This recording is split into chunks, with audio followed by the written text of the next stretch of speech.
Yes. Brilliant, Suki, brilliant. Yes. All right, well, why don't? Hi, Winthrop. Yeah, I had difficulty connecting, so I'm not sure. For some reason, my link wasn't working initially.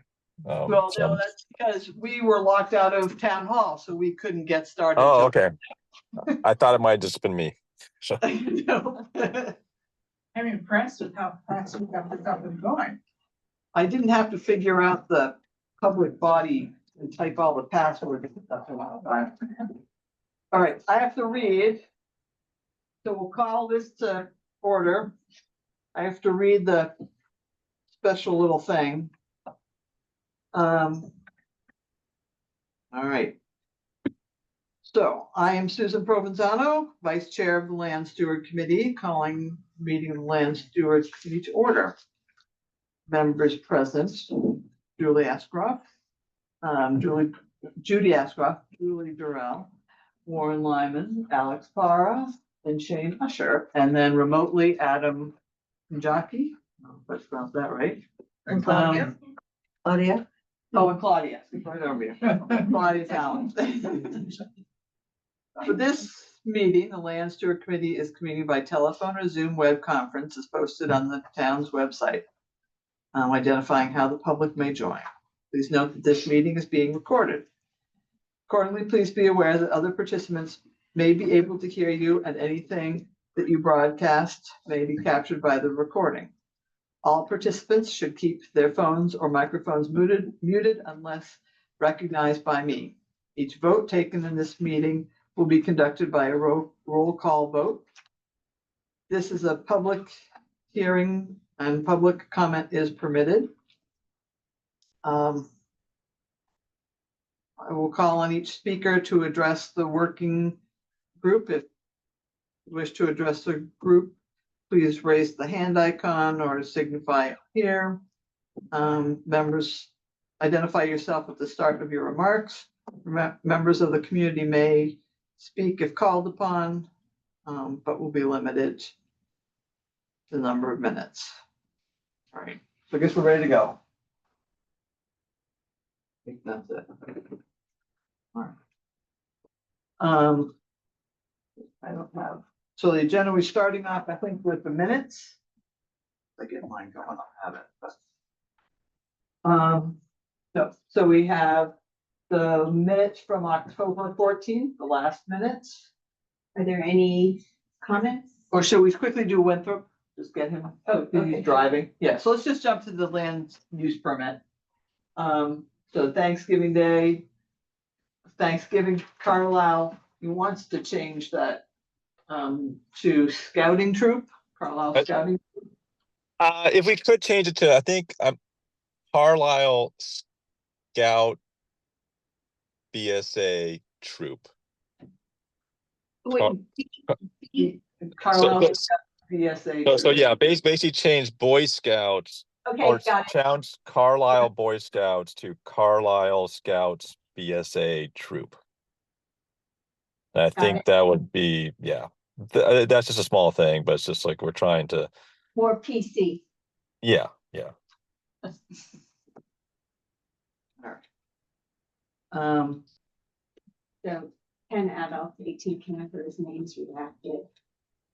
So does anybody have, you should know, have you were considering meeting with somebody to say where to?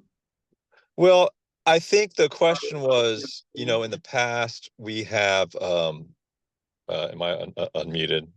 Yeah. So in the past we have changed the sites because we've done it every year and we've tried to maybe not do in the same place each time. I think, what's indicated that would be desired was, that since we didn't do it last year, we would do the same site that we did the last time we did it, which was about 2 years ago, which if you, I don't know if you guys have access to the map that I sent recently, but there's sort of a little, it's basically, if you're looking at the field, it would be on the east side of the east wall in the woods there, sort of near the southern end of the field, so the southeast field. So that was sort of where I believe they did it 2 years ago, and so we would do sort of a site that was in that same vicinity. But if there was a different location that was desired, we would be happy to meet with somebody, and if there was a particular location that was preferred. But we tend to do it in the woods, sort of near the field on the but not in the field, but in the woods near the field, if that makes sense. So it seems like Judy, you know where he's talking about? I know, yeah, they've always done very well there. Good place. Yeah, I know where as well. I do have some suggestions, but as far as the site goes, that's where he was approved 2 years ago. Okay. So in the woods near the southeast corner of the field. There's an unnamed trail that comes in there as well from the east. Yeah, I think it would be on the southern end, like on the southern side of that east-west trail that comes in from that side, right? I think it's, if I recall correctly. I'm the one that you leader met with 2 years ago. out there. Okay. I'm Sylvia. Oh, hi. Hi. Nice to meet you. You guys are all very small on my screen because I'm in a car. No, I'm not driving. I'm in a parking lot in a car, Oh, but you're- it's so I'm not driving. Can I make a suggestion at this point? Sure. Yeah. One of the things that you did for your camping was you cleared away a lot of the forest debris on the ground, the sticks, et cetera. And I don't know if you used them for fuel for your fire or not. But when you're done, I think it would be good to throw stuff back into where it was you camped. You left it pristine, which was good, but throwing a few sticks and things back into that site, it helps with habitat. The little creepy crawlies like to be underneath the sticks and things. And it also leads to it being less cleared looking. I mean, I don't think you put any shrubs or anything like that. It's pretty much just the stuff that comes down during the years from wind and stuff off the trees.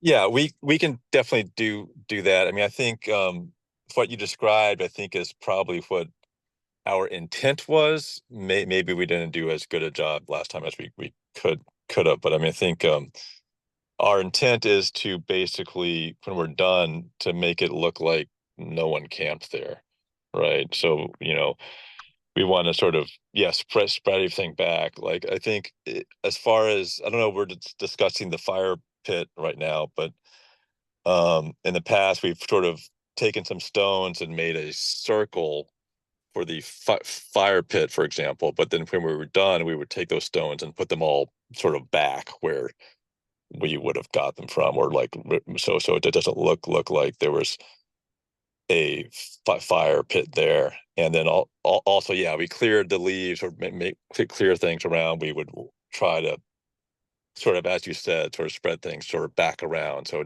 it sort of doesn't look like we disturb the space. That would be our goal and our I intent. saw no evidence of a fire pit when I went out to look around. The one thing that I did notice was it was just a little too picked up. Okay. All right. We And will it definitely. really isn't a complaint. It's just that, well, next time. Okay. Yes. That's we will try to make it look less neat. So any other questions or comments? You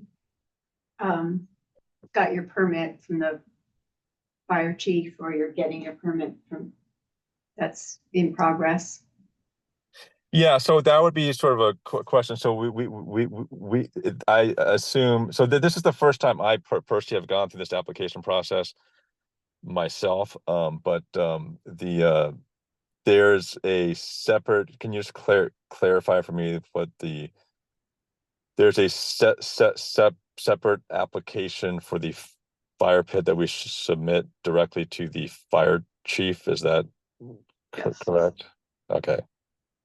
And so that's not something that this committee itself has jurisdiction over or approval authority. No. No, No, Okay. the fire chief is the one who approves the fire or not. Okay. So we should just reach out directly to to him, yes. him. And I Okay. think it'll depend on conditions, but I think it's been wet enough that you're probably be good. Yes. If you Okay. need his email or anything, just send a note to Brian. Okay. Yeah, I will. I believe we did it recently for the we had something at Foss Farm in the parking lot. And so we'll just, but yes, if I don't have the email, I will ask Brian for it. Right. Um, Great. Um, Shall we move to approve Yes. this? Right, Okay. second. All right, so Judy, Aye. Julie, Aye. Warren, Aye. Alex. Aye. Shane. Aye. Claudia, Aye. Adam. Aye. I say aye, so passes unanimously. Have Right. fun. Good, yeah, enjoy your time. all right, great. Thank you. I will sign off now if that's Okay, all right, great. Thanks. goodbye. So now we'll do the minutes. We're back with the minutes. Anybody have any concerns about the minutes from the October 14th meeting? All 8 pages of them. Sorry, guys. It was a 3-hour and 49-minute recording. That was a good job. That was a really good job. I had one comment Oh, Um, dang.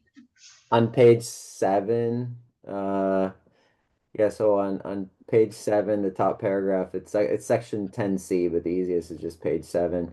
On the topic of, it's referred to as a resignation. I understand related to Judy and I from the subcommittee. I don't believe we were yet officially members of the subcommittee, since the question of whether it would be a subcommittee or the entire LSC wasn't really decided. So I would suggest changing the wording that That's, Esserkoff and Hoynatsky volunteered to withdraw their participation in order to reduce the subcommittee to the desired size. okay, so. I'm sorry. I'm sorry, Adam. What do you want to change? It's It- not, I don't think we can change the motion, but is there something else? No, I'm referring to the statement there that says Asserkoff and Hoynatsky resigned, et cetera, et cetera. And it was not a resignation. It was more so we volunteered to withdraw participation in order to reduce the subcommittee to the desired size. I agree. It just, can you tell me where you're at? Page 7, top paragraph, it's section 10C on the minutes. Okay.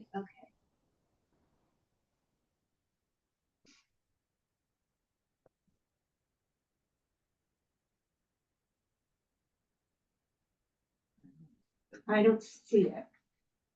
I mean, I see the motion that I move to accept the resignations of you and Azarkoff from the Woodward Subcommittee.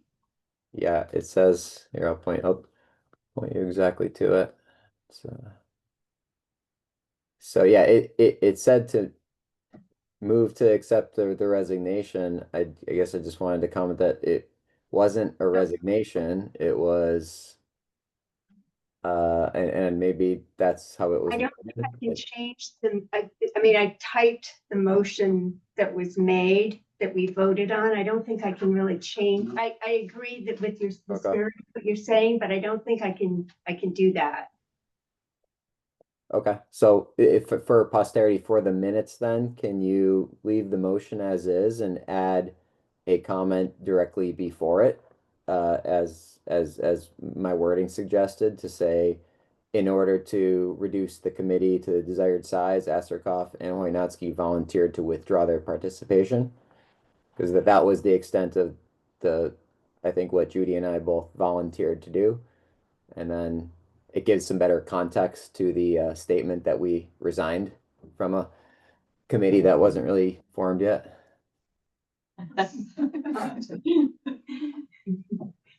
Parliamentarism. Okay, yeah, I can do Thank that. you. Thank you for that. In section 1B, it just says, Just give me a moment, because Okay. it's 10 So right above the motion, yeah, so just, capital C. yeah, Um.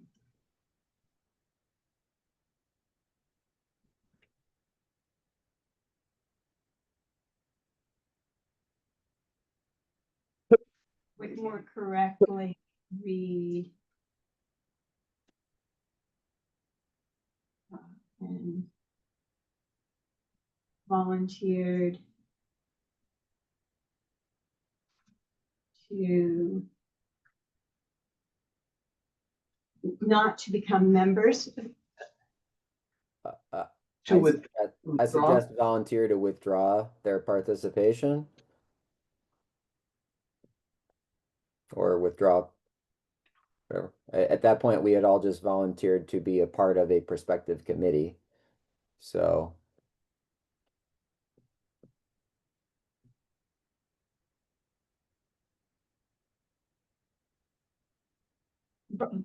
Volunteer to withdraw from being prospective members of the committee, subcommittee, yes, of the subcommittee.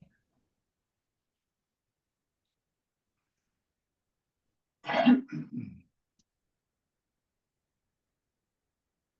Okay.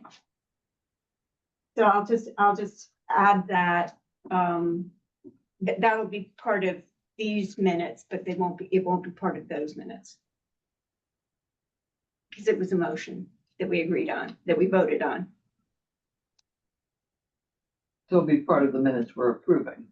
Yeah, it's part of the minutes we're approving. Yeah, but it's not part of the motion. I understand, but it's still part of the revised minutes for the. Okay, you want me to put it in? Yes, you- yes, you in the want me to make this 1014. an addendum to those minutes, okay, Yes. all right, Just Okay. clarifying. It's just a revision, Yeah. okay. an edit. Can I make another edit if we're done with that? Okay, Okay.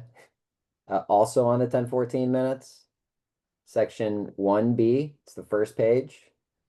Just, I think, 1B references Brian and I asking it says to table the minutes.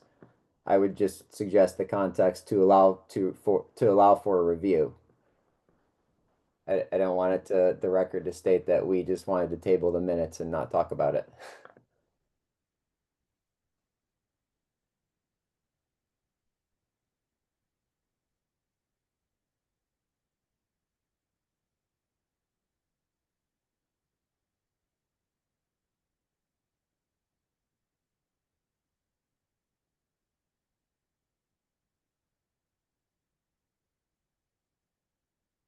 And that's it from me.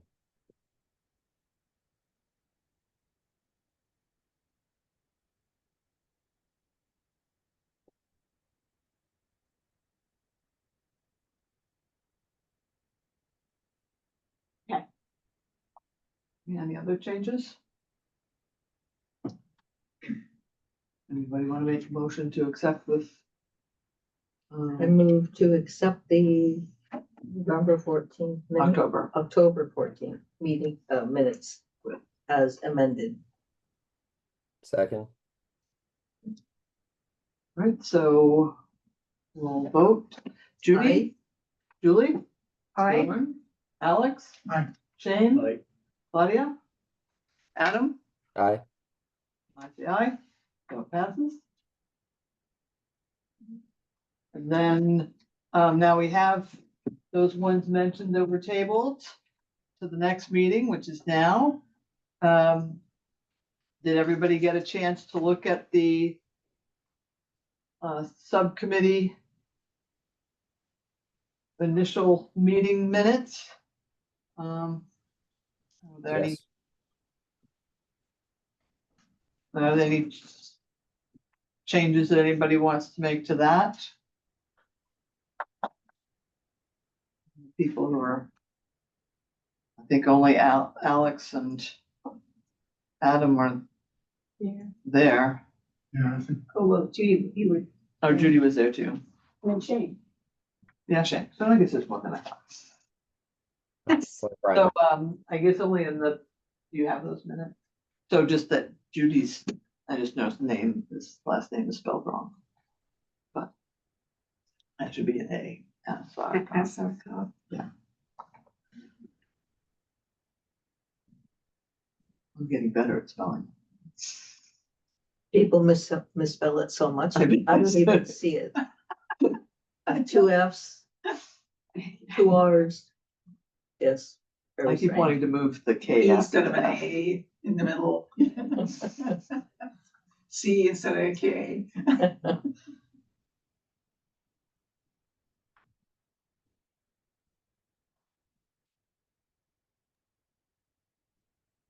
Motion. Motion to approve the 9/18 minutes. I second. Thank you. So again, Judy, Aye. Julie, Warren, I'll abstain since I was due. okay, Alex, Aye. Shane, Claudia, I also wasn't there, so. I'll say aye, because I've read it. All right, Adam, Aye.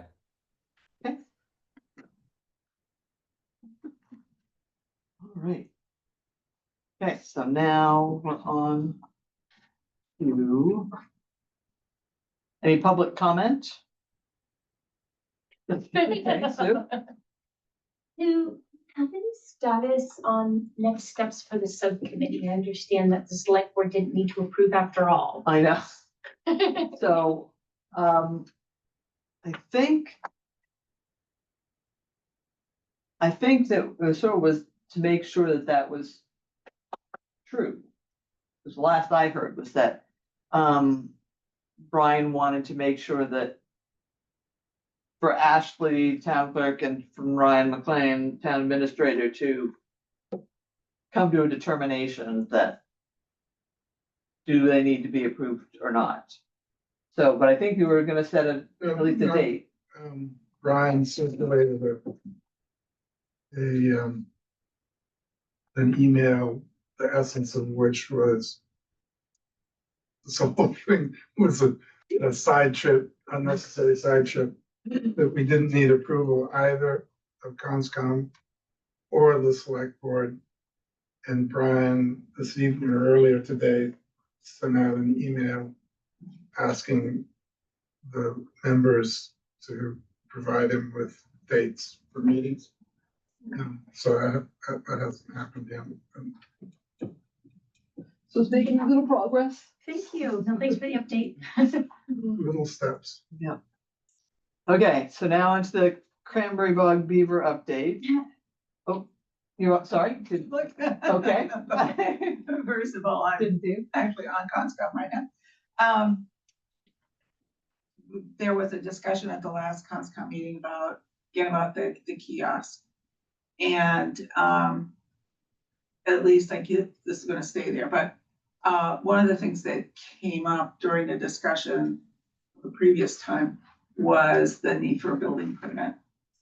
And that got me thinking, well, we've got some people that are going to be going on to town conservation land to do a project.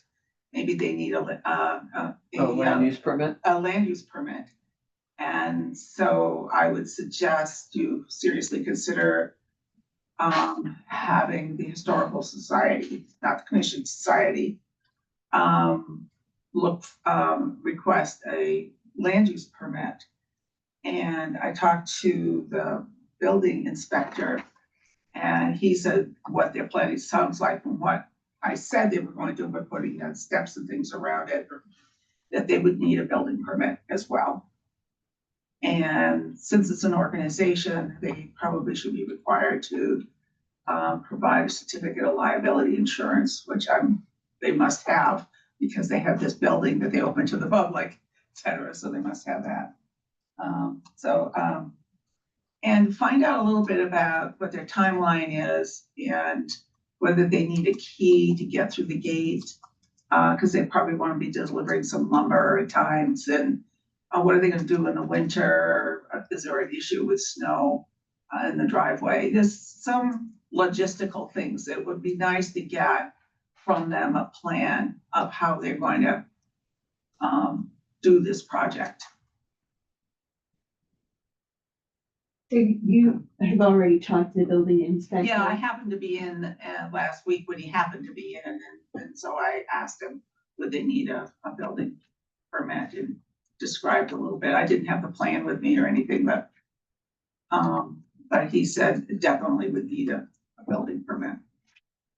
People are gonna get up onto something to look around. And he also confirmed they needed certificate of liability. No, well, I said it and he said, sure, but it's I only really addressed the building permit with him. But any organization that's gonna do any work, especially over a long period of time like that, would need to provide a certificate of liability insurance. I was pretty sure. I mean, he usually, anybody that does any work in Carlisle for anybody has to get that.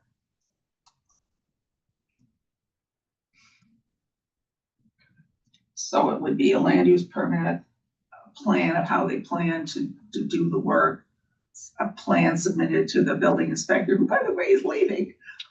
Is he? Yes, within 2 weeks. What? He is so good. And he's going to Lincoln.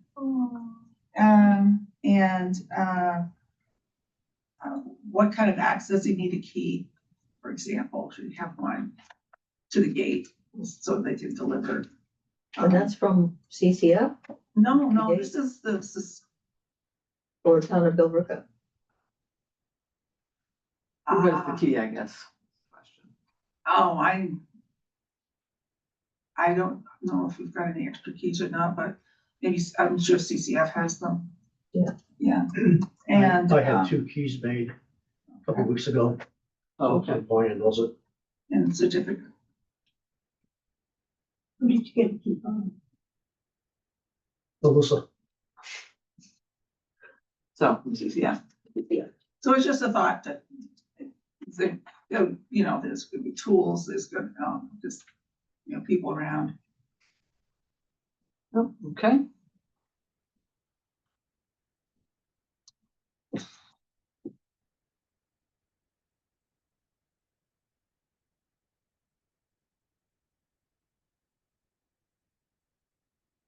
So now onto the cranberry bog.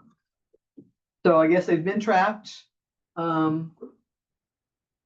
They, and so I guess Conscom might, they have any progress on the repair itself, or? They've gotten a. Have they gotten bids or? No, they've gotten some material out to, from Stansky McNary to put out with a bid package, and it came to Conscom members. I'm looking it over. But the big problem that I've got with this, don't let me get a little closer, is it addresses the work on the dam. It does not address the access and where trucks can go, where to stockpile, where workers that get there on their own can park their cars. And all of those little things that go on, because the plan just is with the dam. But it's, course, we don't want them driving through the bog, but there's nothing that says they can't They can't. about how to get there. And I think that needs to be fleshed out somehow, and there's some little things that I've looked at that I need to figure out. Went into the office today to look at all the orders of conditions to see if there was anything in there that I wanted to make sure to sort of underline, and I didn't get it all done, so I've got to go in tomorrow. Construction information usually in the bid package?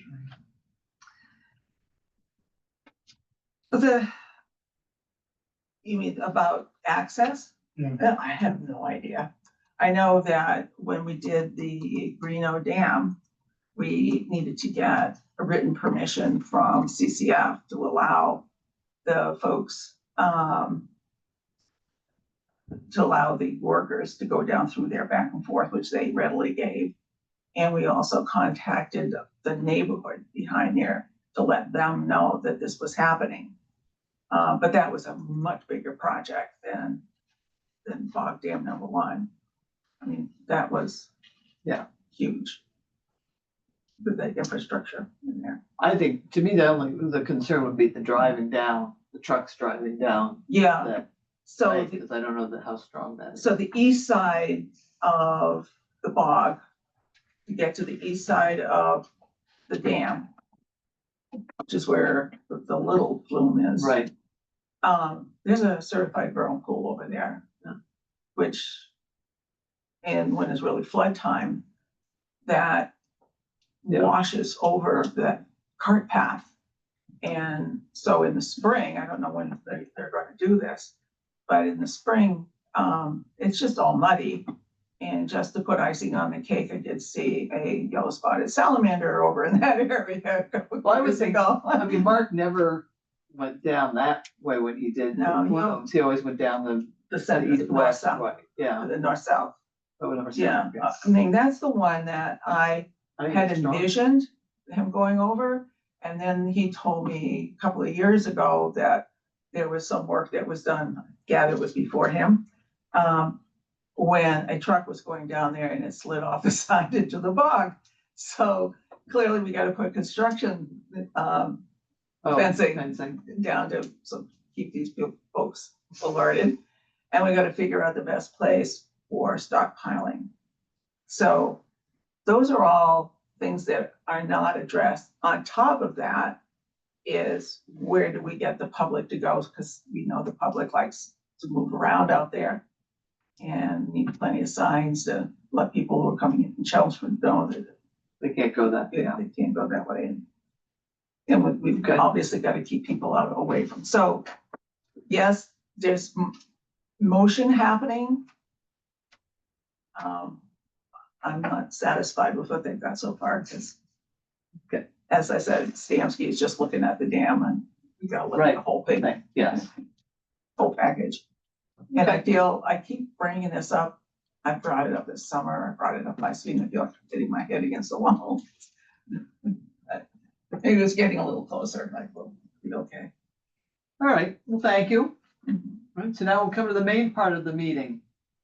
Table Z. Can I bring up one more thing? Oh, okay. Okay, just a quickie.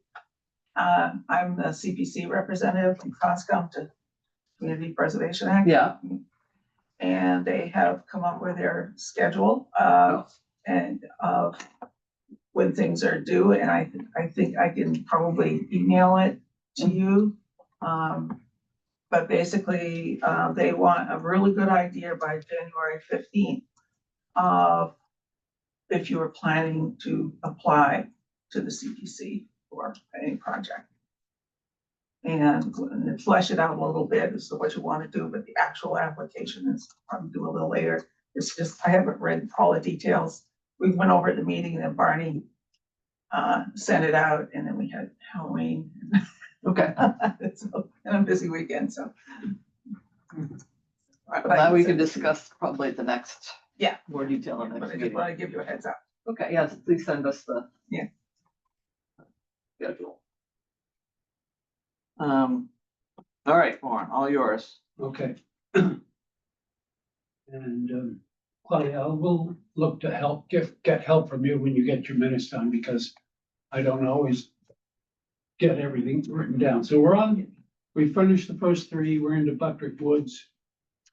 As I said before, I'll read the statement and ask for discussion. Buttrick Woods, number 1, restore the disturbed land adjacent to 140 Indian Hill Road. So I didn't write that, so somebody perhaps could first quickly explain it. I don't know enough. It's, Dwight was our Electric Woods guy. Okay, Dwight, I can always talk to. And by the way, just so people know, for the end of the year stewards report, Dwight has agreed to fill out forms for the properties that he had. So, Right. Does anybody else know about what he was talking about? Can you repeat it? Restore the disturbed land adjacent to 140 Indian Hill Road. I think that's a new construction. There's the pond along Concord Street, and there's that little salmon house right up along the road, and then there's land behind there, and there's a new house that went in there. All right, I well, wonder, I think that may be what he's referring to, but I don't understand how it's, I thought Woods was all built out. yeah, but I can't figure out how All right. Indian Hill, I guess it has to be the other side of Indian Hill. let me There must do be this. some We'll construction. postpone this one. I'll send Dwight an email, ask him to be specific. I don't want to waste time speculating. So, I'll ask Dwight. Now, is the hunting stand, is that the one from you're suggesting the Boy Scouts? Sorry, I'm jumping ahead. That's the third item. But number 2, wanted to see if informal trail use expands. Again, was it, I didn't bring my whole thing. He's the only It person. was who the did- only, yeah, I he's the forgot to only bring my steward's list. Yeah, I'm pretty sure he's the only one who did Patrick. I'm gonna ask Dwight to Okay, fill so- us in, and we can, if it looks important, we'll cover this at the next meeting. And so let's see, remove the abandoned hunting stand and platforms.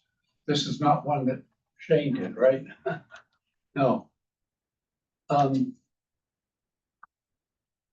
We, just so people know that the Scouts indicated some interest in helping remove a hunting stand from the Hartwell Woods Conservation Land, except they're equivocating a little bit because he's not sure it looks appropriate for them. But if this might be another one, it's the type of, what I'm trying to say is, this is the type of project that a small volunteer group like the Scouts might welcome to take on. I'm surprised that TTOR does an inspection every year. Because the Buttrick Woods has a CR on it. I don't ever remember seeing that they caught a deer stand. Or disturbed area, From the description, it's been there for a long time. really. Oh, yeah, and the one on Hartwell Woods is ancient too, but it has, if anybody wants it, a nice aluminum ladder going up the tree. You know? So let me ask Dwight, I'll clarify this and we'll do it another time. Carland, no issues reported. We'll skip that. Cranberry Bog. So the first one has already been handled by the town. Parking areas have a lot of, well, actually not all of them. The main one by the bog house has been built. But the ones along Curve Street still need. You mean the divots? Yeah, That's because I talked to Jim and I said, would you please fill those divots in the parking area? And he commented that he doesn't get out there that much. So he was glad to get the reminder. So maybe what it takes is, a direct contact. okay. On number 1, I'm gonna throw something out for the future. For a long time, I have felt that the parking lot next to the bog house could use a little sprucing up, including what's already partly been done, which is the ground and the smoothing out the holes. But over the years, the parking lot has extended north onto the grassy area because the snow plows pushed the logs down the hill. And now they're just lying there, still not in the right place. I'm gonna tell you for the future, if there's a group that would like to do a project, whether it's by volunteers or by the land stewards, I'd like to see a little sprucing up with a, perhaps what I had in mind was maybe even a better surface for the parking area, to have a maybe old sectioned up, cut up telephone pole used as vertical posts spaced to delineate the northern side of the parking lot, the one closest to the bogs, and to improve the path that goes from that parking lot down to the the trail, because it's eroded a lot somewhat and could use other things. So I don't know if anybody has a thought to do that. It would take if we did it, it would take somebody to figure out a budget. Maybe DPW could do some, maybe we could get a free old secondhand telephone pole. We're trying to get one or two from the Reno. The utility has not come to take out the one with the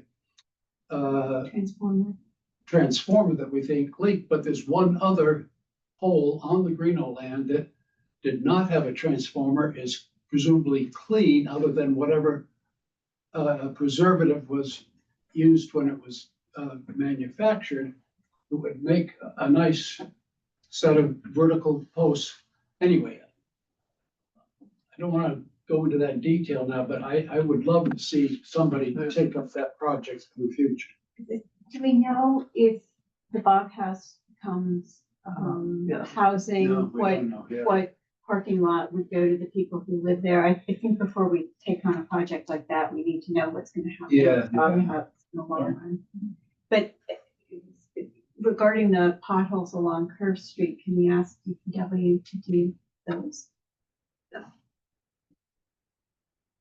And I also spoke to, I don't know, we've gone some Zoom meeting, Ryan McLean about, because Curve Street in the first half mile has 5 double poles for years.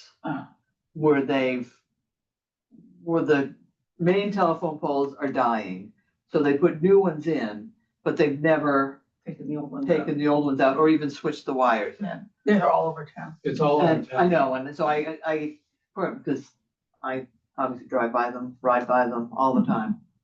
And I was thinking of using, if we can get some of those telephone poles, put them over the bog. I told them the land stewards could use them for a bunch of different projects if they ever. But I guess that's a problem all over the state, and there's a bill at the State House to try to make them finally do something about it. So I have an issue, a problem out at the Let me finish Yeah, my list. sure. Now I forget which ones, but number 2 says gravel paths need some resurfacing, and I'm pressed now to point out the exact ones I had in. Well, I think this is sort of what Sylvia's maybe bringing up. But, so on the part getting to the east side of the Cranberry Bog Dam number 1, there's some curves where it's sort of washed out, as waters come over it, and then, Not on the dam, but no, It's it's on on the the trail, path, on the trail cart path. getting there. yeah, okay, yes, I remember now. There was the one washout with a eroded Yes, ditch. And it's on the other side too, Too. the parallel, Yes, but it's different. This was over here on the east side, it's new from 2 years ago when we were doing wet winter. so Yeah. there's but somebody. then also I wonder if the fabric that Mark had used to prevent erosion, you can see right along the On the north-south north-south, yeah. deck, just add some, instead of trying to take it out, Yeah, just put more on to, Okay, well, can I write Very. down in my thing that one of the bog stewards will discuss this with the DPW? okay, Well, you need to interact with the Trails Committee too, because there's been some possible discussion about that fabric as a result of a message my husband sent to the Trails Committee about it. No, had nothing to do with me. Okay, So Warren, to be clear, are you saying this is a task for fiscal year 27? Or is this something? we've anytime done it before? is this, well, the table heading. It's till like now, I mean, if we had started discussing this back in February, it could have been a project for this calendar year, but I'll change the heading here as to indicate in the near future. So. Move on, Davis card. Wait. Oh, I sorry, have Sylvia, go ahead. Yeah. So if you're standing at that parking lot, and the bog house is on your right, you're looking toward, or sort of, well, where the dog dispenser is, not the dog dispenser, but the poop bag. Spencer, yes. And you're looking at a tree. This has been a nit of mine for several months. I have this photograph. Yes. I've told the DPW about it. Oh, you have? Yes, Yeah, that's right next to the trail. So What what's is on it? we can't see it from here, but there was a, You're not gonna win at shuffleboard with that. I mean, Jay noticed it too, and I asked Brian to send a note to the DBW. And were there other things on the thing? If people noticed that the farmhouse shed roof has a little garden growing on top of it, a little grassy garden. And so we, I asked Brian to pass both things on to the. And there was a third thing in that note too. So the dead branch is what you're. Yeah, it's both broken and, okay. broken, and at the time we first noticed it, it was a threat to drop onto the trail. Now some of it partially dropped and it's not quite as much of a threat, but it's a mess. It needs to be fixed before someone gets hurt.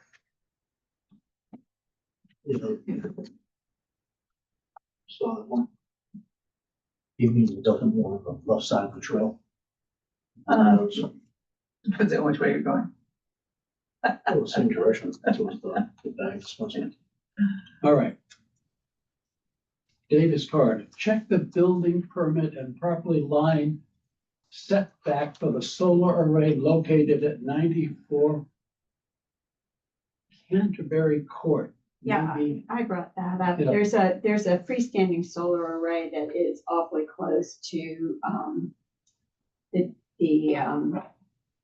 the Davis corridor, and it's probably within 40-foot setback. I don't think there's a thing we can do about it, and I don't think those freestanding arrays are allowed anymore. It was just one of those things that I noticed as I was walking down there. You don't really see it when the foliage is out, but in the winter, it's right there. And, we're not gonna ask anybody to take their solar array down.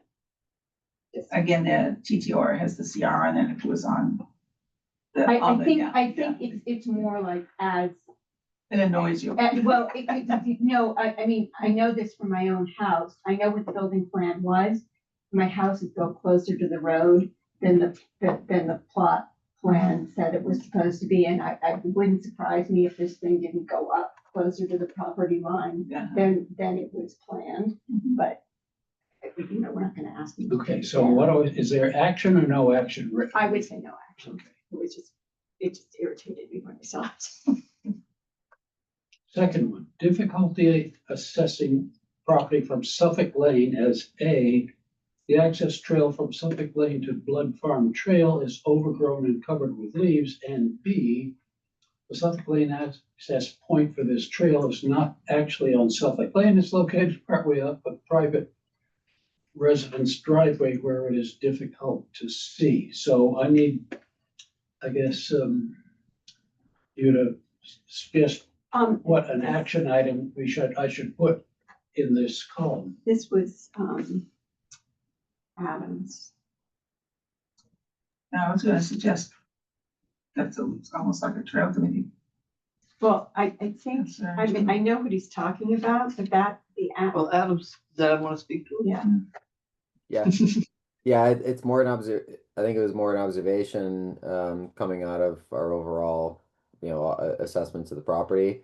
I also think it's something to just bring up with Trails Committee, because again, that's not, that piece of trail is just on an easement anyway. It's not on town-owned land, conservation land. So I think it's a Trail Committee, ownership next step. Any trail committee? Yeah, it is. Yeah, I think they put the access in where they put it in, Adam, because there's kind of a culvert Mhm. right off Suffolk Lane, and it would have just been hard to create the trail, and it was probably, an easement that Yeah. changed the property, and that was just what the property owners had to put up with. But it is hard to see. I agree with you. Yeah. Hard to find. Is that that goes to the new house? It's a little trail that goes to the blood. Yeah, but I was wondering if the driveway was the driveway to the new house. It's not that new a house. Oh, okay. It's not that new. I mean, it's all pretty overgrown. All right, moving on. One more on Davis card on the next page, number 3. Boardwalks. Clarify with Trails Committee the responsibility for monitoring conditions, for removal of leaves and litter, and for repairs. Well, I'm glad to hear other comments, but I think my opinion is Trails Committee is, It's a trail. it's theirs, a Trails Committee issue. That being said, on a couple of places and occasions, they have placed a volunteer broom at each end or someone for whoever is walking by to do something. Water slide trail, they have rakes for the Yeah. bridges, boardwalks.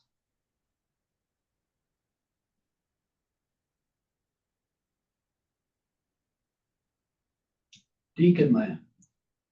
Carried over from 2024, still no dry trail for access, nothing to report. I'm just not familiar with this trail, so I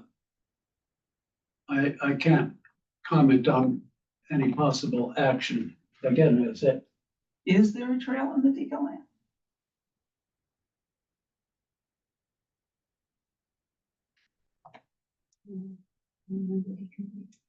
Let's see who has the deed. Well, I don't know.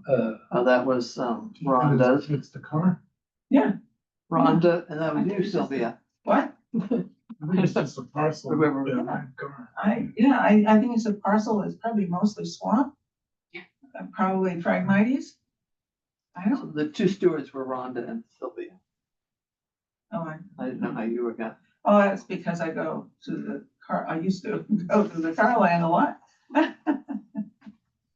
Well, okay, unless I hear anything, I don't hear anybody saying there's an action item. Yeah,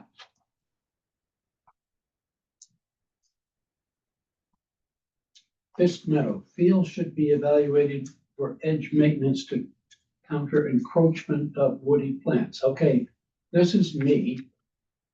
And I walked the field's edge again just a week ago. And I still make the recommendation, but I know this is a lot of work, but it does fall into 2 categories of work. One is there are field edges where there's agricultural field and then more open land on the side that has nothing but, I think, what you'd call herbaceous plants, no woody plants. They're just like just wildflowers or grasses. Yeah. And goldenrod is one of the key ones. And there's a modest amount of field that could be brought back into agriculture if he just decided to curve a little bit rather than do a straight line. So that's one type of field enhancement that could be done easily. The other is on 2.5 of the sides of the field. It's 50 years of woody growth that's encroached. So, for example, between the edge of the field that's closest to Lowell Road, the distance between the road and the field is 25 feet or more. I mean, there's a lot of distance, which clearly was a field 50 or 100 years ago. But typically, we're not equipped, and I don't think, I'm not recommending that, and the woody growth I'm talking about is large bushes to trees. It would take quite a commitment and a champion leading it to do that, the woody vegetation component. But I think that the next farmers licensing talks, that the licensee should be asked to take care of at least the encroachment of the goldenrod and other non-woody plants and bring the field back to the full size that it could be easily.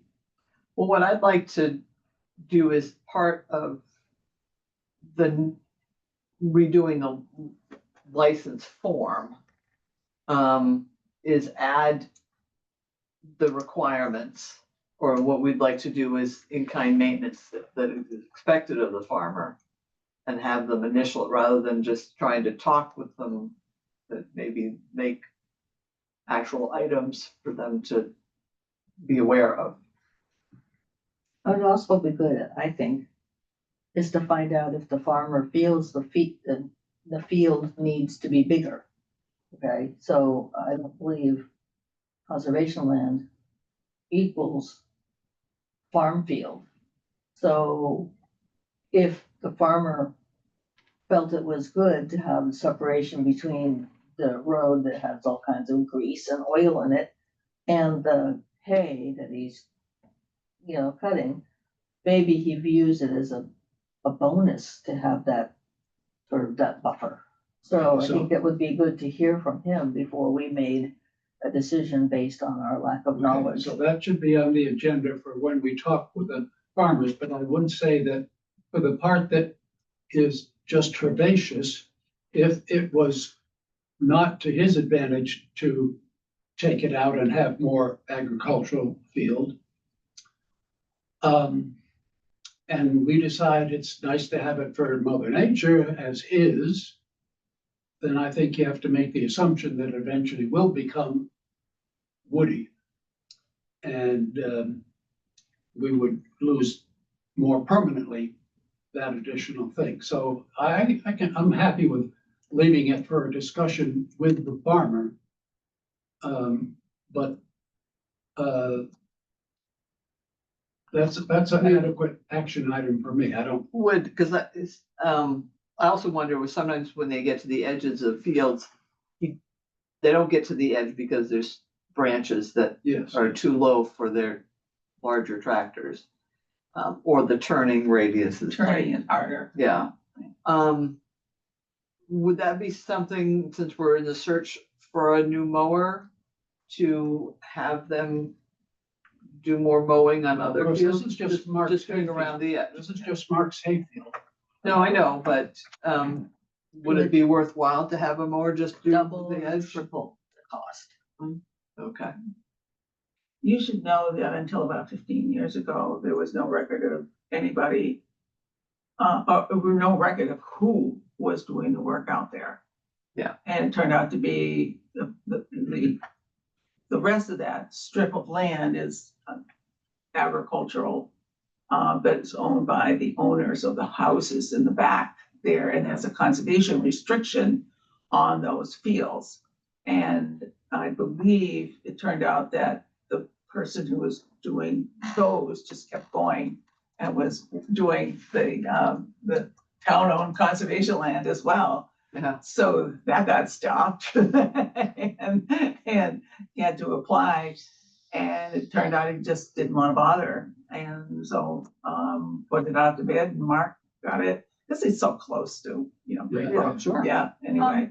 But right now, the last time I went by over there, there's a log or a tree that's fallen across the access. Mhm. You know, No, there's nothing across the access at present, but the recently refurbished entranceway, which slopes somewhat steeply down from Lowell Road, which the DPW put in for us just a year and plus ago, already has a modest erosion ditch runoff. from runoff coming down Lowell Road and going down into the field, so it looks like it's not a problem right now, but it could be in another year or so. So just everybody remember that that ag license is a 5-year license that we granted last year. So the next renewal is quite a ways down the road. Well, And we but can we meet with them every year. yeah, we can modify it at any point, but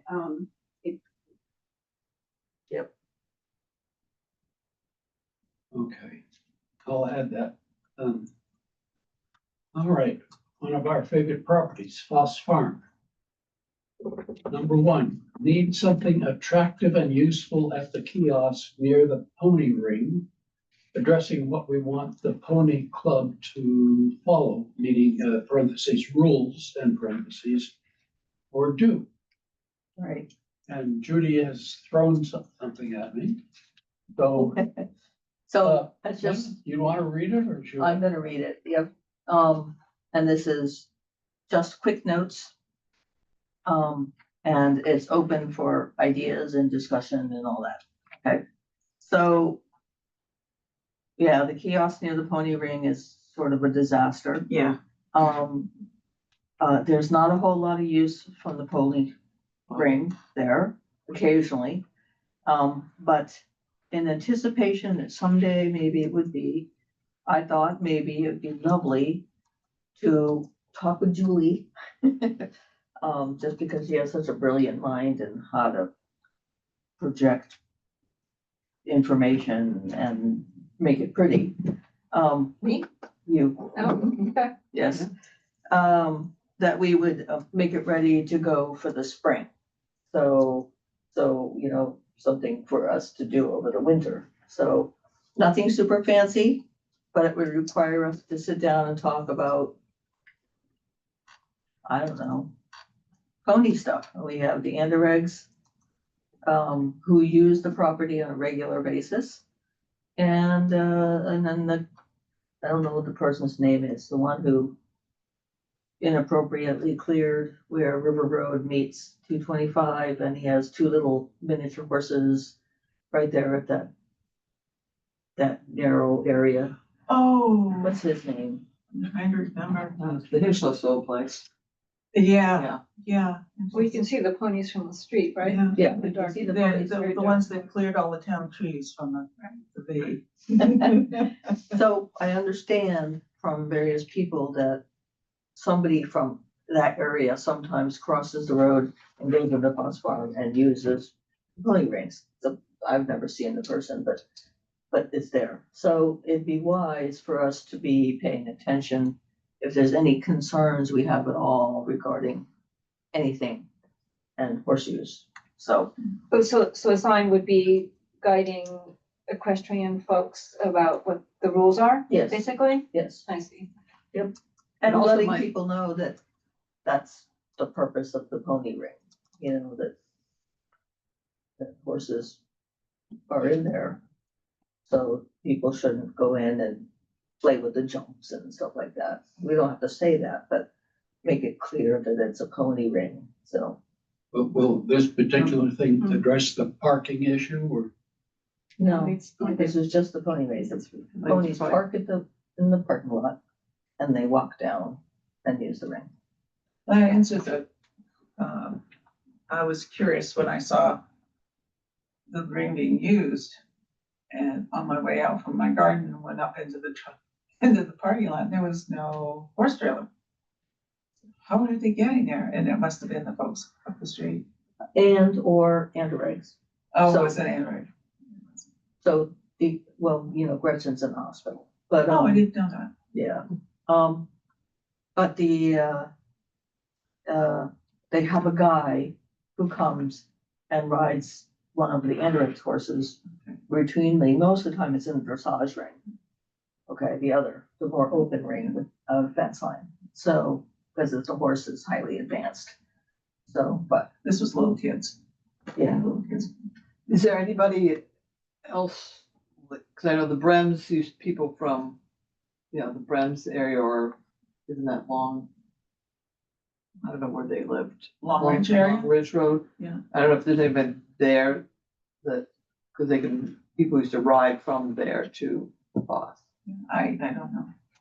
A couple of years ago, I think you and I met someone down there from, I guess was it a stable in Bedford or something that was interested, and I just never heard anything back from them. So no, I heard rumors, because that's number 2 here. And, I was told by another person from Carlisle that Bedford found another place. Oh. Well, I'd asked the girl to run she's actually a teacher at the school in Carlisle. It's just that it wasn't maintained enough. Well, they That's- have to maintain it. Yeah, That's their I think job. that's, yeah. Right, So, the pony ring is really well maintained at this very big moment. Because somebody on Maple Street died, who was a huge person in the horse world here. And so they had a memorial there. So they mowed it and made it neat and made the jumps pretty and stuff like that. So, but then that's been pretty much it. Well, there's a kiosk there, I right? know there's that's what And I'm it- talking about. And then the kiosk is in not such great shape as I remember. It's Is it? broken, the plastic is broken and there's nothing there. So that's what I thought you and I could tackle over the winter maybe. Well, the Pony Club put that there not too long ago, actually. Oh, it's It's been a disaster. while, but it's been a while. Yeah, Yeah, It's been a while. I think it's, definitely, yeah. Right. It's long as the last- Rebuilding the kiosk, at the No, actual kiosk. no, just to put the stuff in the kiosk and then we Even probably though have to put plexiglass over it. Okay, Yeah, it would be very simple, sure, but it yeah, just yeah. has to be educational. Yeah. I'm just thinking that the kiosk itself might need some work, other than the plastic, but anyway. Well, we have another Foss steward who can assess that. What do you want to put in there? We don't know, but right now, we're talking about whether the kiosk itself is in good condition. Yeah. And I've never looked at it that way. I only look at it. So, but it could also come out, so. Yeah. And sometimes people put poop bags in there that are full. Right. Oh, They can't Not walk a few more surprised. feet. No, they can't. No. I would say Foss is one of the worst places for dog poop, to be honest. Anyway, so number 3. Yep. So the goal was to research atrazine. I think we all know that was done. And, Farmer Duffy had in advance, pretty much before he talked to us, said he was not gonna be using atrazine. And, so the only thing I tossed out was consider having, there are some really great state officials that work with farmers who were somewhat changing their chemical usage, and perhaps they could come and talk to Carlisle. So, with the farmers, reach out to this person, and why not? Be nice to set that up. So, number 4, invasives removal. Backyard invasives has been continuing to work, mostly in Toll and Foss. And if you walked into Foss right now, from the parking lot entrance, you would be able to see all the way in all the way in on the woods on both sides, no buckthorn, very clear, only natives to be seen, in the woods part. So, they've done a really good job. There's tons more to do. You know, the big area on the way down to the, community gardens that was mowed a lot and therefore got real tangled mess of buckthorn. That has to be addressed and there's so much more, but they did a good start, so. There's a lot of, burning bush growing along the Anderegg Foss Farm Yes, stone wall. And in the area just beyond the community gardens, up against the refuge wall, the 90-degree angle, or, bittersweet. there's so And much. I don't think I've noticed it before this year.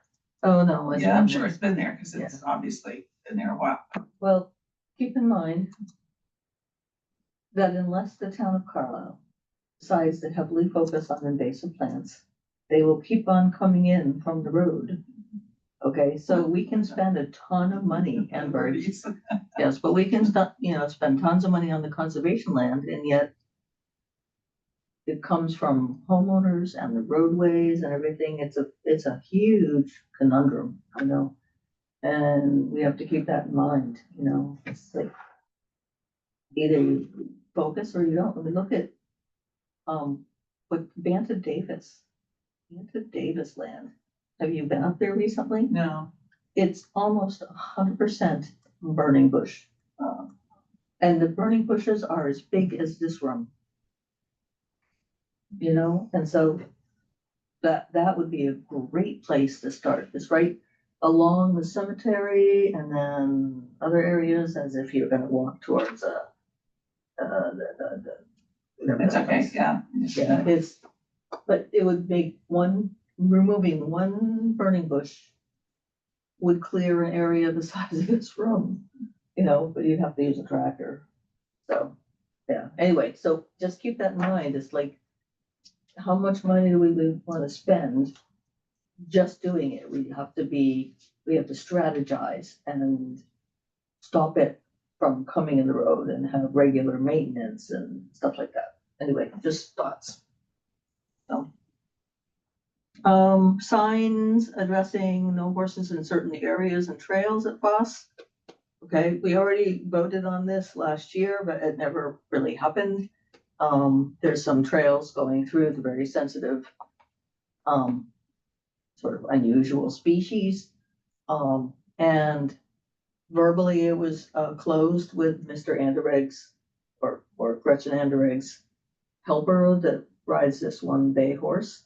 And he knows not to take the horse with the, buggy because it totally would make ruts that were 6 inches deep. So anything walking along would fall in and it would have a very difficult time getting out. But he could go everywhere else with the buggy. And then that area also is, not open to horses in a different part of the path, but everything else, is good. And I mentioned to Dan Wells when we were talking last year, because his daughter was starting to get interested in the horses, that maybe we could make an agreement with the Andereggs and encourage a trail ride situation where, people who are really focused on horse riding could go out onto the Andereggs land if maybe they paid a fee or something like that. Anyway, his kid dropped interest in horse, so we lost that idea, but it's always a possibility. I did it myself I'm as a sorry, kid. Judy, I lost the thread. What is your suggestion about the signs addressing horses? Say that again. What is your action for this? Which number? The Five. Number 5, signs.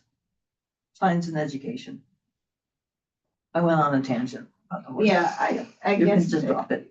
Well, I guess we had already voted to have the signs, Yeah. but they haven't actually Been up, happened yet. yeah. So, okay. And we voted last year Yeah, on that. these need to be. Speaking of Foss and signs, Say that again. speaking of Foss and signs, in the past, you wanted, Yeah, hunting, signs with hunting. no hunting parking, I know. Yeah. It's just, Yeah. It's been a challenging year, Yeah. believe me.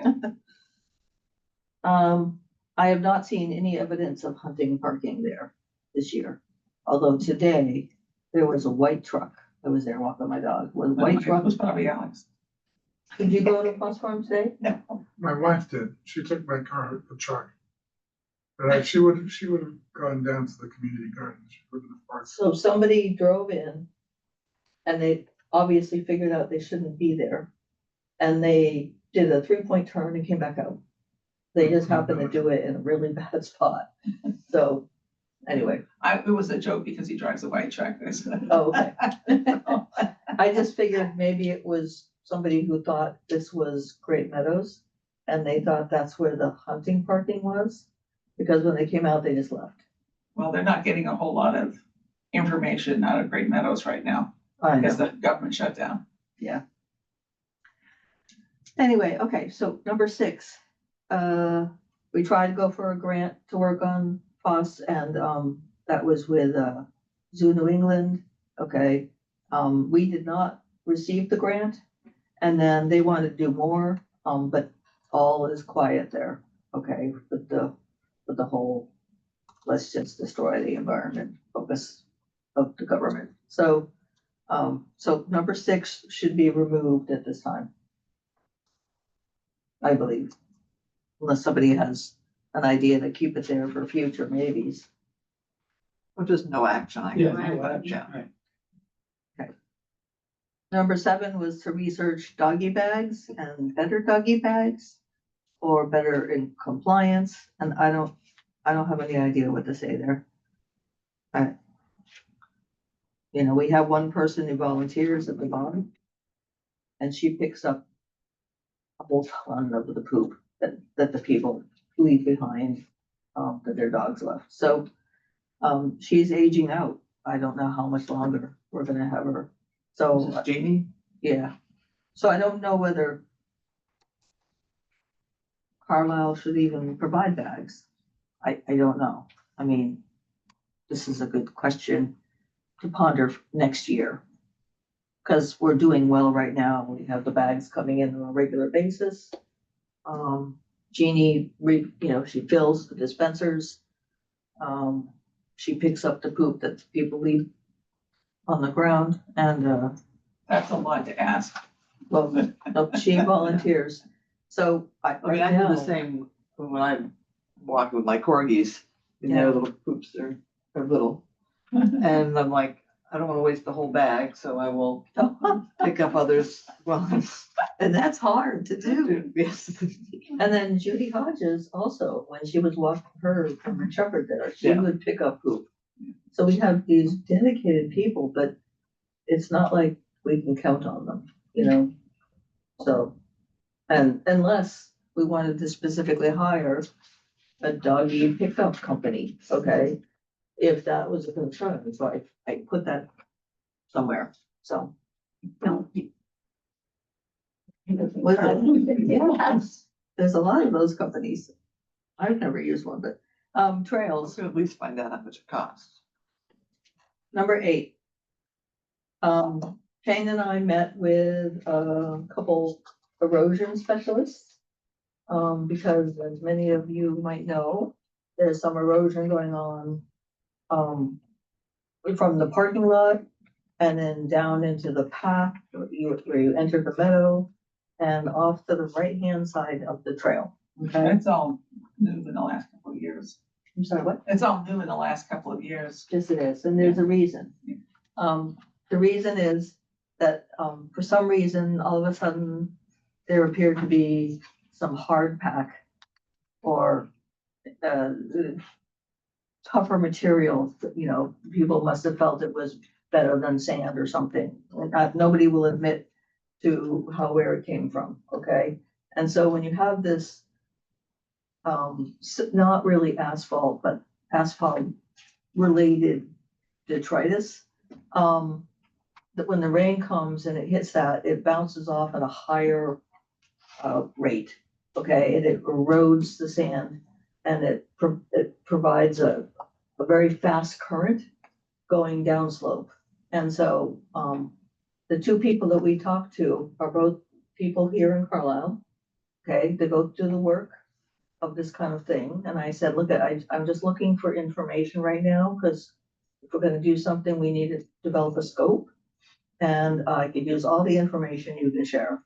So Shane and I listened, and both of them, even though they were met different times, said the problem is that when the snowfall comes, and they plow, they push up some of the sand and push it all the way to the edges. You can see how high it is along the fence line, surrounding the parking lot, and over by the gate where it goes into the conservation area, okay? And along the edge that's adjacent to 225, all right? So this creates a high area. And then when the rain comes and hits that hard pan and has greater velocity, you have a speed trap, okay? Taking the sand where it can go, it's going to the lower area, it goes straight into the meadow, all right? And creates an ankle breakage trap, okay? So it's a problem. So I said, well, what do we do? He goes, regrade the parking lot, regrade it so that when the water comes, it flows off to the sides really slowly and gently. And you can, so both of them had different solutions. And so that's what we're gathering. I'm waiting for their input. And they were both really fantastic people. So I don't think we could go wrong. They happen to be buddies with DPW. So it could be we pay them a little consulting fee to work with DPW.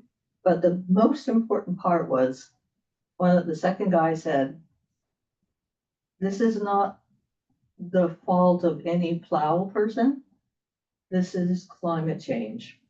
And he goes, you cannot get regular frozen ground anymore. And if the ground there at the Foss parking lot is not frozen, it scoops up a lot more of the sand when you're plowing the little bit of snow that's there. And it's easy to push it up. So, this is a problem. So anyway, it's, I don't know, do they always plow whenever there's snow? Cause I have a dirt driveway and we have the same sort of issues. And we just don't have them plow unless it's more than like 4 inches, well, and I think that's an excellent idea. that So, reduces, that would be, once the that saves them parking time lot too. was regraded, Yeah, we could definitely have, needs to be ready, yeah. with their guidance and with DPW's cooperation, a sort of a climate change. Sure. Right. But your driveway is a constructed driveway in Foss Farms. Yeah, no, I know, it's Thing different, is but it's the sand. same concept of when we've had terrible time the last couple of years because when the ground isn't frozen and you plow on it, it just rips up everything. Well, Yeah. worst time is in the spring when the ground is frozen and it starts to thaw. And he, And then it snows, you've got this thawed layer of sand on the top Yeah. of this frozen stuff, and he goes in there and it gets to be kind of nasty. Right, But anyway. right. So, Anyway, so more to come on that, and then we would all get to sit here and discuss it and make some choices and, if, assuming there's scopes needed, it doesn't just go to DPW with some guidance, then, Ryan would be involved in bidding and all that stuff, so. Okay. Okay, there's some more. Working with trails, consider getting a buffer between the cornfield and the walking path. Last year, I sent Farmer Duffy a message talking about when he plow, what's the word? Harrows. Yes, when he's out there in the field, okay, he had for a while just gone back and forth, okay, and he tended, it happens to all of us, like when we're growing, mowing our grass, you go straight and you come to the edge and then you turn, and sometimes you go into the outside edge. So I said, Mark, do you suppose you can just do one loop around the whole boundary? And then when you go back and forth, you turn in that mode boundary, okay, or that per road boundary, whatever. And did it like that, and it was perfect. So we have very nice edge all summer. That was easy to walk in and didn't cause ruts and things that people fell in or anything like that. So that was good. So pretty much So that took one's care all of done. That one's fixed. Yeah. Good job. So I thanked him, he thanked me for thanking him, so. Okay, in the future, next year, we should maybe have a discussion about more support for Jonathan at the community gardens. He does a lot, he's working very hard, and, but he might need a little more guidance and a little more support. And are there issues that we're missing on what guidance or support, what is it targeting, do we think? No, yet. So there's, Has he asked for it? he hasn't asked for help. But for instance, you know, the other day he was mowing around the edges of the gardens and somebody had left something metal where he told them not to, and it broke his machine again, okay? So I'm not suggesting we give him the machine, okay, but I'm just suggesting we're more partners, okay? Because right now it's been Jonathan and the community garden, Well, okay? Jonathan does send out reminder letters and things like that to people. Mhm. And he's different from what Jack did. He puts a little humor in it. Yeah.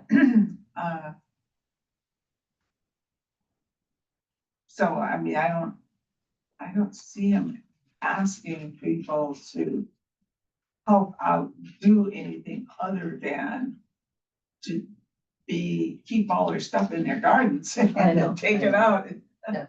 It's more of a feeling, okay?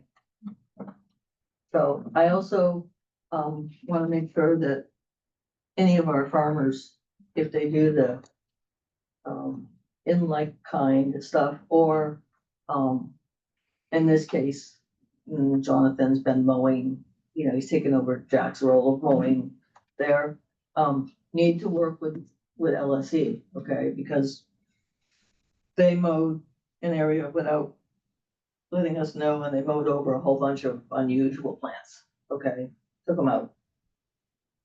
It's not a crisis, these things are perennial, okay, but a simple tiny discussion would have said, no, keep this trail this width. And, you know, it's plenty wide, it's not gonna have people brushing against the edge and have a lot of ticks, so anyway, just a thought. So, So what action are you recommending? ponder working closer in cooperation with Jonathan.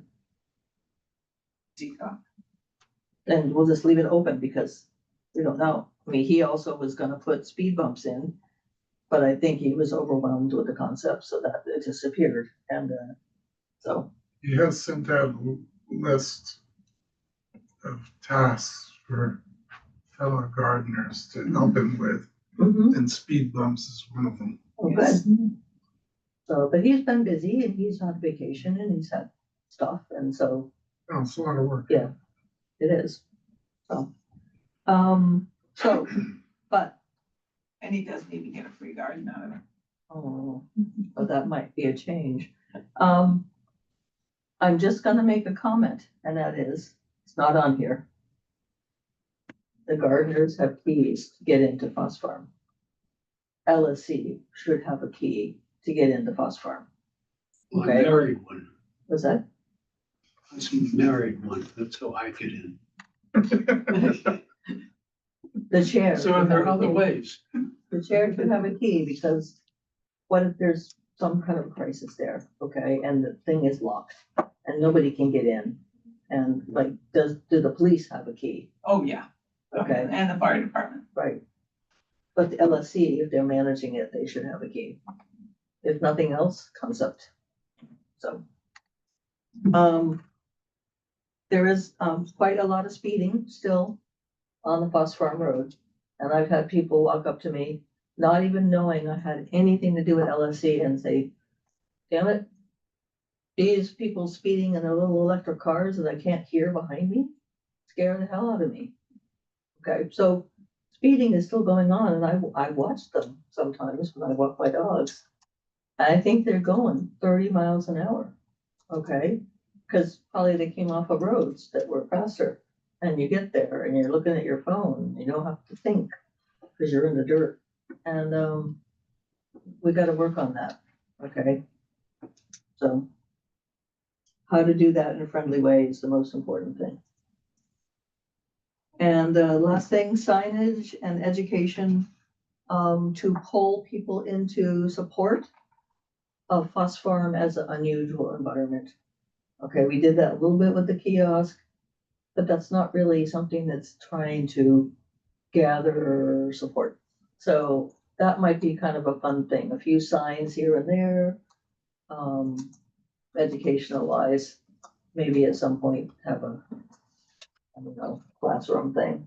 So anyway, I'm done. Thank you. Thank you for. You don't have to write anything. I wrote Well, it down. yeah, I was adding some stuff. Did you want to discuss removing the dressage ring and replacing it with the sand habitat? I'm sorry, say that again. So number 11, you didn't Number do number 11. 11, I didn't do number 11. discussing the possibility of removing the. Oh. Well, I wrote that, well, we wrote that long before we realized that, Mr. No Name was there almost every single day using the dressage ring. And then the dressage ring is where the outer town campers were. Okay, because, yeah, Where, that was strange. Where did they have their fire? Was They it in the cornfield or was it in the grassy field? it was supposed to be in the parking lot. Yeah, I know I that. had it in the dressage ring. And so it wasn't in the grass. It was not really in the grass. Okay. It was logical, except that they had directions and we Right, didn't yeah, follow yeah. them. It wasn't But where it was supposed It to be. was not in the tall grass, and we were grateful for that, Yeah. especially during drought, so, yeah. Okay. Well, Anyway, I just didn't get a clear sense of where it was, so. right. But I took a picture of it, and they came running over thinking I was taking a picture of the Boy Scouts. So, Fox Hill, Yes.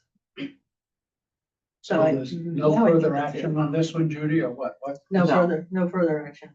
Tabled for now as horse use has resumed. Fox Hill's also yours. And more. Are you aware that a few years ago we were approached to remove those rings and put in soccer fields? Thank God. I think I blocked it. What? Mentally, I blocked it. It's so nice to be gardening down there and look up and see kids riding in the rings and dust coming out from the horses, but then instead of hearing cheers for the goal. Yep. It works. Okay. Right, you so ready to Fox move Hill. on? Yep. Okay, Fox Hill, number 1. Complete the planned removal of non-native invasive plants on other field edges. And so I don't know how much Maddie was able to do. I don't think she's done anything there. She's focused heavily on. Yeah. Yeah, but Fox Hill should become a priority, because as Sylvia mentioned, there's lots and lots and lots of burning bush Yes, in many of the areas, Oh, and yes. Fox Hill is one of the worst. In the wetland area, in between the upper field and the field on Stern Street.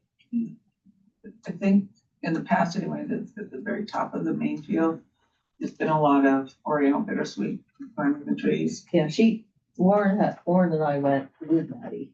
she surveyed the whole edge. the Yeah, whole edge. we know everything that's there, good and bad. There's some really cool things. Yeah. Nodding Trillium. And the one thing she didn't, I don't know my invasive, but one of the things she didn't notice right away is we were coming back to the entry off of Stearns. There's 3 or 4 giant Norway maples. Yeah, Oh. right, yeah. Yeah, I was gonna mention those. Yeah, I'm not sure she wants to pull those. Well, them no, down. they're only about, Yeah, they've been a long time. Yeah. Okay, number 2, monitor the farmer's compliance with agricultural license, especially edge maintenance. And I've been looking, and I put that in because we just wanted to make sure the right job was done. And I would say, based upon my observations, that I don't have any significant concerns right now.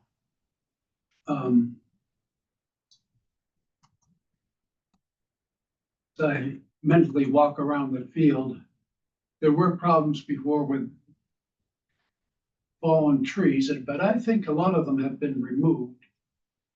And the only thing left is in that far corner nearest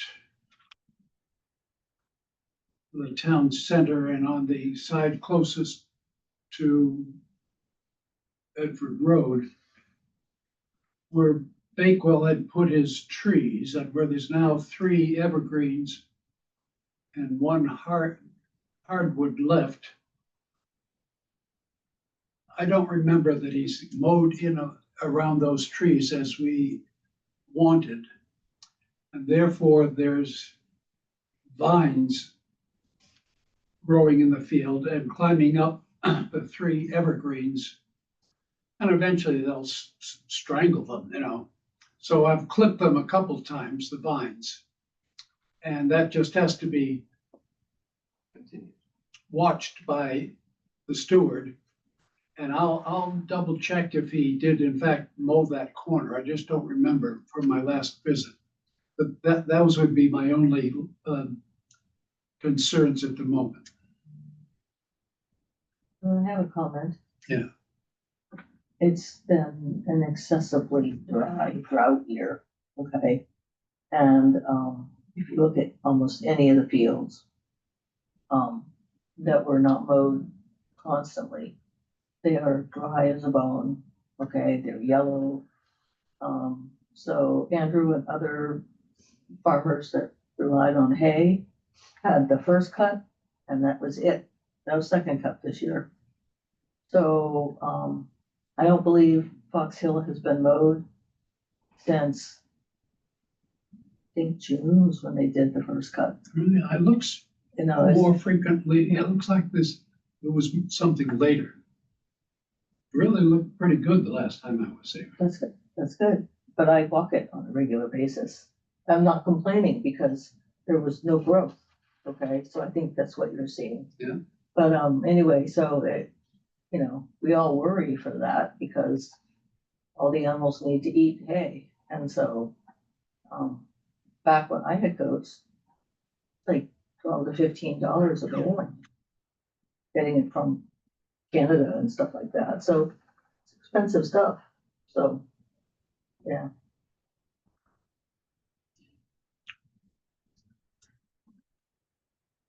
Number 3, definition of trails. Likely stakes would be useful so that rare plants, especially the nodding trillium, are not mowed. Alternatively, discuss mowing the trail with the trails. Moving. Moving the trail with the trails. Excuse me? Moving. Moving the trail. Not Discuss mowing. moving it. The Is it trail, mowing? the trail. Well, the trail goes right through the field. Mhm. It almost seems more logical if it would go around the field. Okay, avoiding the nodding trillium, because that's down closer to the wetlands, but, Is seems- this, which field are we talking the about? upper Oh, field the upper field. of Fox Hill, Okay, close to the yeah. home. And, you come out from the back area of where the home is, and you enter into Fox Hill Upper Field. And the path goes straight through in part of the best hay area. So it seems to me that, you know, it would be logical both for the hay guy and the walkers, because they just go straight through, it's real short. It'd be so nice to walk around the whole thing, but you really can't because, you know, we're all been trained not to walk on the farmer's area. So it'd be great to walk around the edge, and that would also potentially, if mowed, Keep the edges help down. keep the edges back. Yeah, yeah. I mean, it's just tossing it out. No, things are good. That Makes sense. path though is felt to be like a rather odd shortcut. Going straight across the field. I know. It kind of feels weird. Wrong. Yeah. Does anyone know if the Carlisle cross-country kids are still using that? I I don't think think so. so. Think so? About 2-3 weeks ago, I saw signs for an event, which I think with, you know, they had the special signs just for the cross-country runners that went. You at Great Brook. What? If there was one at Great Brook, there was the. You know, this was one that started like at Spalding and, Oh, okay. and went up through the things and Oh. around and So that was started part of and back through the Fox Hill area. All right. All right, Gage Woodland. It'd be nice if there was a trail from Ember Lane to the state park. It would provide easy access for the Ember Lane residents to the state park. Well, that's a, There is a trail through there. You can tell there used to this mind. So you can tell there used to be one. There's yellow squares on some of the trees, but there's no trail. No. Nobody's maintained it at all. Adam? So, There he is. No, but not something that I know of. Isn't it mostly landlocked? Adam can ask the Trails Committee. Of the Gage Woodland. Yeah, I'll check. I'll take it back and see if there's any information. One of Carlisle's very first pieces of protected land. yeah. It was willed to the town. I think Bettina Gage. That's so interesting. Well, Okay. Great Brook Estates continue to monitor for butter encroachments. Ones noted in 2023 were removed or corrected. So that's just an ongoing. Yeah, it's ongoing. this was, they had a site visit there Yeah, not too long ago, and it turned, and I felt that everything had been addressed that was supposed to. And number 2, sort of the same thing, continue to monitor for non-native plants in the woods adjacent to the Great Brook home. So I'll just say again, ongoing. yeah, it's ongoing. It faces the same thing. And there was a deer hide there. Just kidding. There was a deer hide there, but I thought a couple of times I couldn't find it. I think it's gone. Is that one of the ones, Shane, that you It- it- removed?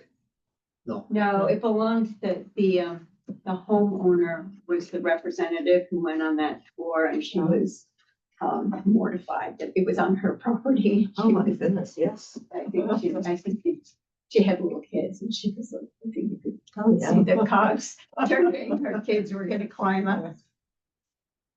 Or be shot. All right, I'm moving on to Greeno.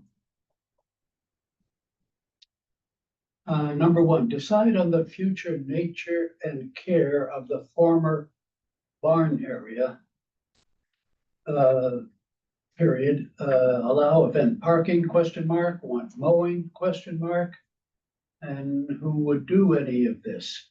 So It's ongoing. it's ongoing discussion. I think I listed it as one of the areas that we might mow, so I put We were on, gonna talk to DPW and see Yeah, if they would do it. it's a work in progress. It's kind of critical to keep the plant senior moment, fragment, not Phragmites, the other one. Knotweed? Knotweed. Yeah. Out from, that's one of the big fears of removing the barn was that then it would let the Phragmites in. Knotweed. The excuse me, knotweed. Knotweed in.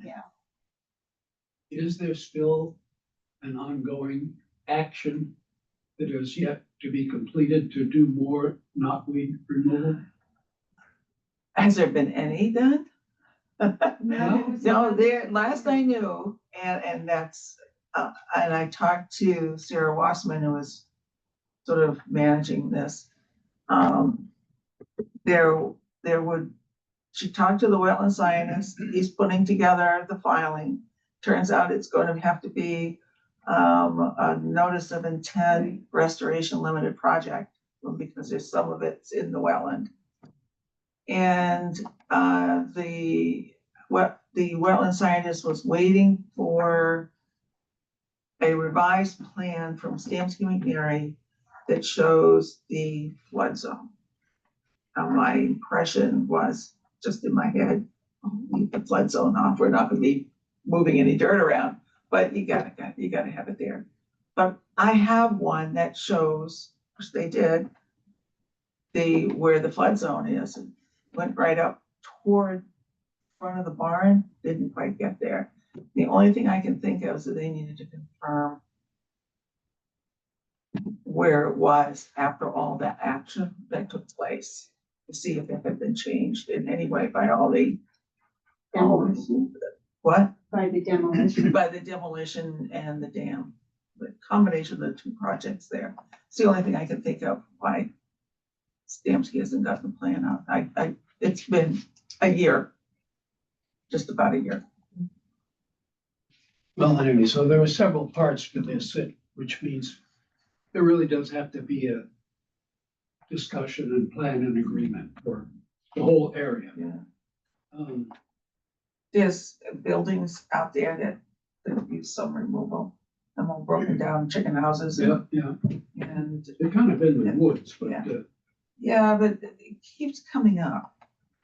And then there's the chain link fencing. That's actually a dog pound. Well, it was a greenhouse there, and he may have had dogs too, Yeah, but it was a two- greenhouse. It's two kennels. And Oh. The one is like 20 feet by 30 feet, surrounded by chain link fence. There's Japanese knotweed all in there. I was in there the other day. It was Yeah. like a real jungle. I have no idea what's been holding that up. all right. For the next generation. Number 2, following the H&H study, decide as needed on actions for dam safety, water level monitoring, pond level maintenance, and beaver control. That's all gonna come out, I presume, of the H&H studies and the recommendations it'll contain. And So I was actually talking with Megan about this today when I came in. First of all, there's money set aside to do the engineering to allow the spillways to take boards. And the the contract for the design, for doing that got signed, or stamped off and approved by the building inspector turns out on December 9th of last year. I went to the next meeting and I never went to another, well, I went to several, but I wasn't involved with any afterwards because I went out on my health issues. But 2 years ago now, or almost 2 years ago now, the commission asked for a certain amount of money to be set aside to handle that. So it's funded. We just have to ask for an extension from CPC, which would be easy to do. that's just for the dam alterations. Yes, so the thought is, at this point, to get that engineering done, we had a quote, we accepted the quote, but now it's been a year, so it probably needs to be done all over again. And get the engineer design and get that part over with, because the fellow who was our sort of our local Carlisle engineer felt that it's something that DPW could install. And we talked to Jim about it, and he looked at what was proposed and he agreed. So I think once we get it, we can have the design, and once the H&H is in, then install it, because DPW has agreed to the management of the boards for, following the spring runoff, high water period, and keeping the boards in there until, when things start to get into winter again. I'm sorry, I didn't follow this quite. I don't understand why. Yeah. Okay, so the contract for the building work was signed almost. No, a year- the design, the engineer made a engineer. proposal. We worked with him and got it down from to, something like $9,000. It was not terribly expensive to do. But we've got money set aside, more than enough money set aside. Right, to do that. but then why are we waiting on the H&H study? Because it apparently is out of our hands. This is an H&H study that's going on. And So how- the whole purpose is people upstream, How did we get the engineering done before the H&H study came? because we didn't know that we were going to have an H&H study when we, Okay. it's an amendment to the original design That was of the dam. There's convoluted history. of Yes. concept. Okay, So, Getting a lot of all right, feedback. I wasn't there, clearly. so we've got a dam with spillways almost as wide as this wall here. Not quite, probably to there. And the people upstream are concerned about the flooding that's happening, but before we get to these spillways, we've got a 12-foot wide bridge on Maple Street, and we've got a 9-foot wide Andrews mill site that has water and has a span of, well, maybe a couple of feet longer than this. Much more, and then downstream from that, a beaver dam. Okay, so basically, there's money set aside to allow the spillways to take boards, but we need the H&H study to be done before we can actually execute this project. And we actually have an agreement with DPW that they would manage the boards. So we kind of work around the receiver too, so well, we can work with that. The pond was horrible. Because of low water. Oh, yeah. I mean, the cages around the pipes are like this high out of the water now, and they're in the spring, they're underwater. It's pretty awful.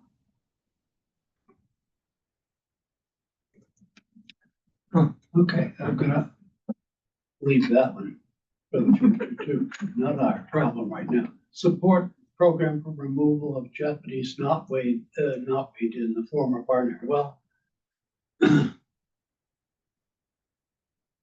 Is that really assigned to anybody for responsibility, or is it a orphan project right now? The notice of intent for. We're working, Yeah, we're supposedly working, they put money in our budget to do it. It's a work in progress. We're And, not working. right, it is a work in progress. I'm assuming you would have supported removal of the Japanese knotweed. I was You gonna know. work out some of it, but it didn't work out with Yeah. ESC, so. Yeah. But they had that project going there a couple of years ago. Yeah. Did you know there's a natural medicine? There's a combination of cat's claw and the knotweed JPW. that helps get rid of tick-borne disease in Wow. at least dogs. Oh, gosh. Works better than doxycycline. Good to know it's useful I for couldn't something. believe there was something that had Japanese knotweed in it. It was valuable. Okay, number 4, continue observations and maintenance of the main parking lot. I'll say ongoing, and that's one that I have been doing.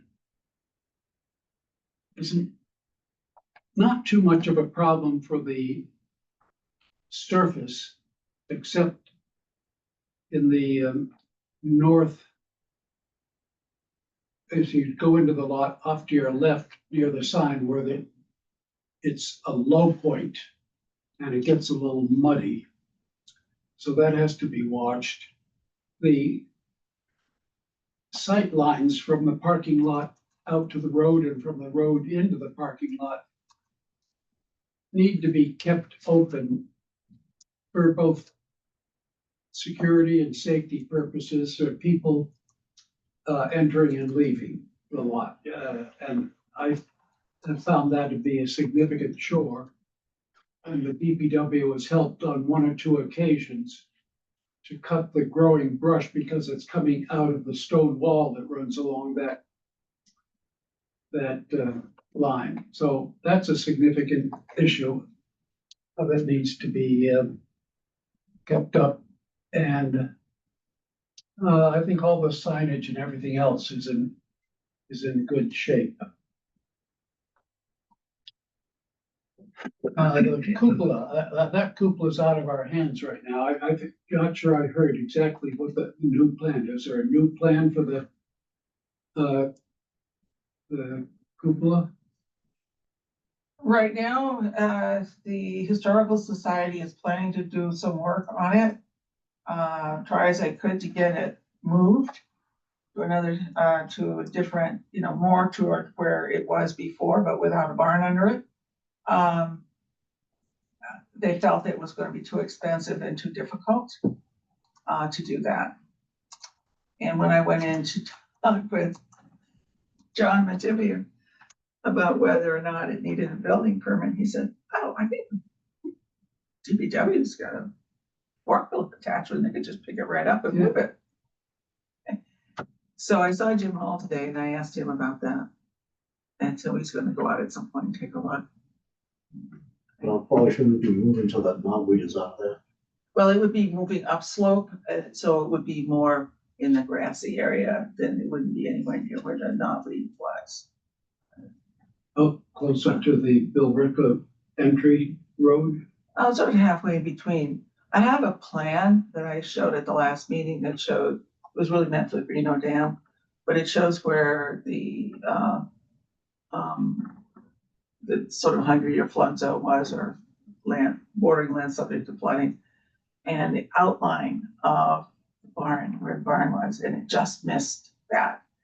And so I could see where the middle of that is, and roughly where it would be, which was off the, right off the plan. So I couldn't exactly show it, but it got it out of all the resource areas, slightly uphill, sort of halfway between the entry road down from Billerica toward where the knotweed is. About halfway, it's sort of uphill a little bit. I still thought we did too, because Really? it's spreading fast. Oh, yes, I'm sure it is. But I didn't see knotweed there. I was more, I saw it the weekend before last. okay. Phil, Drew and I put chicken wire around the bottom edge of the roof of the cupola, Uh-huh. so that the slate wouldn't fall on anybody. Okay, number 6, I don't remember why we put it on, but it says decide about agricultural permits and fees for the 2 fields on the property. That's a discussion for when we have the discussion for all of our ag land. Yeah. Because I don't think anybody was thinking at the time we wrote this number 6 that there was gonna be we had any change in mind.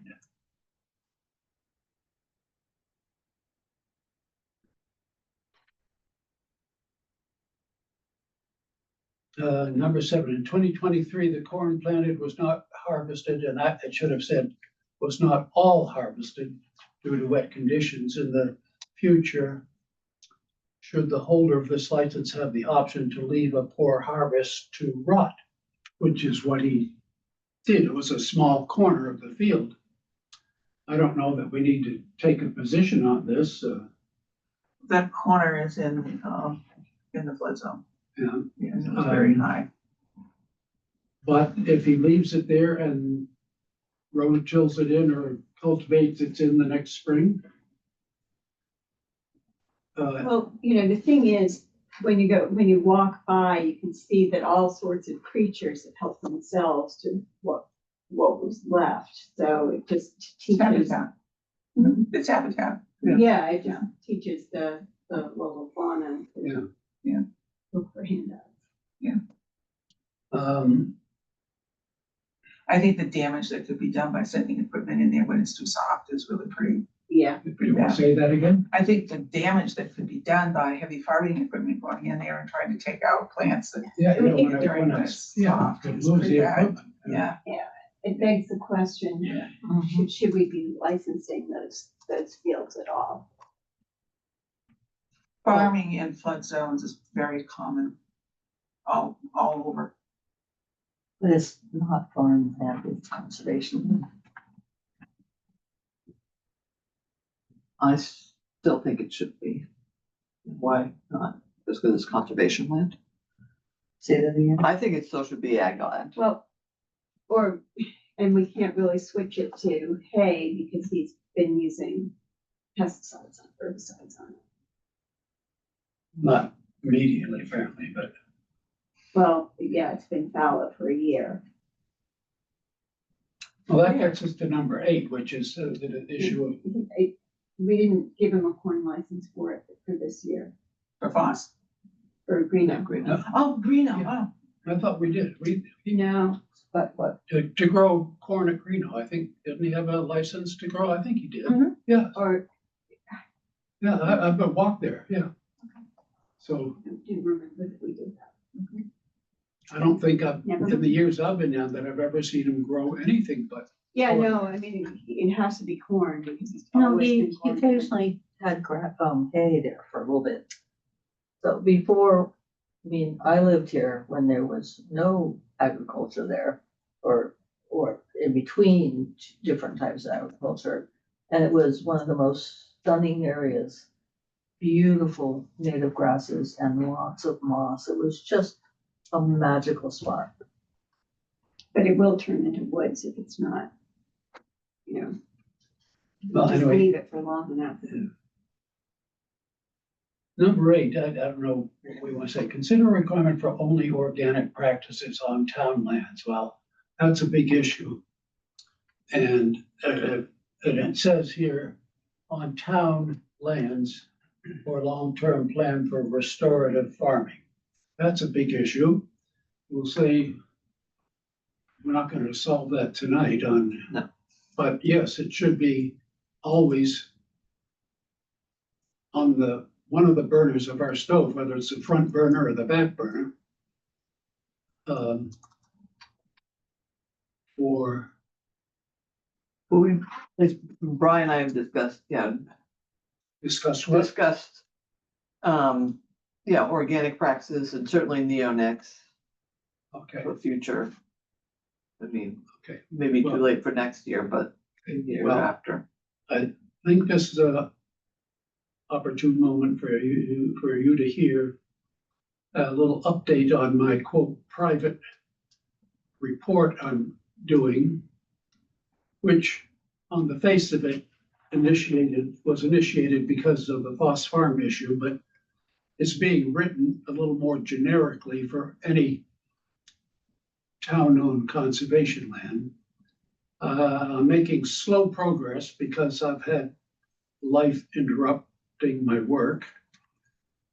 But I am maybe, I'd guess, somewhere between half and 2/3 of the way through. And as you remember, I stated that the objective of the report was to investigate the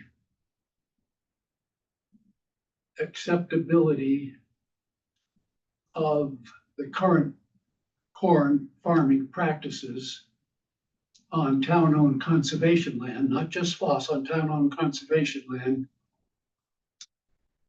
given I called it a mandate to manage the land for its conservation and passive recreation values. So that's what I'm doing. And I will tell you that you can expect my report to come out with conclusions and recommendations that deal with this topic.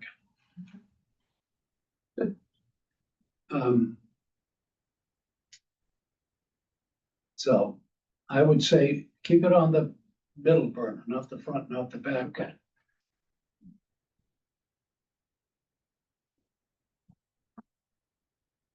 Conduct a broad sweep of all signage, literature, et cetera, to ensure we are reflecting the barn demo. Well, that's a past action.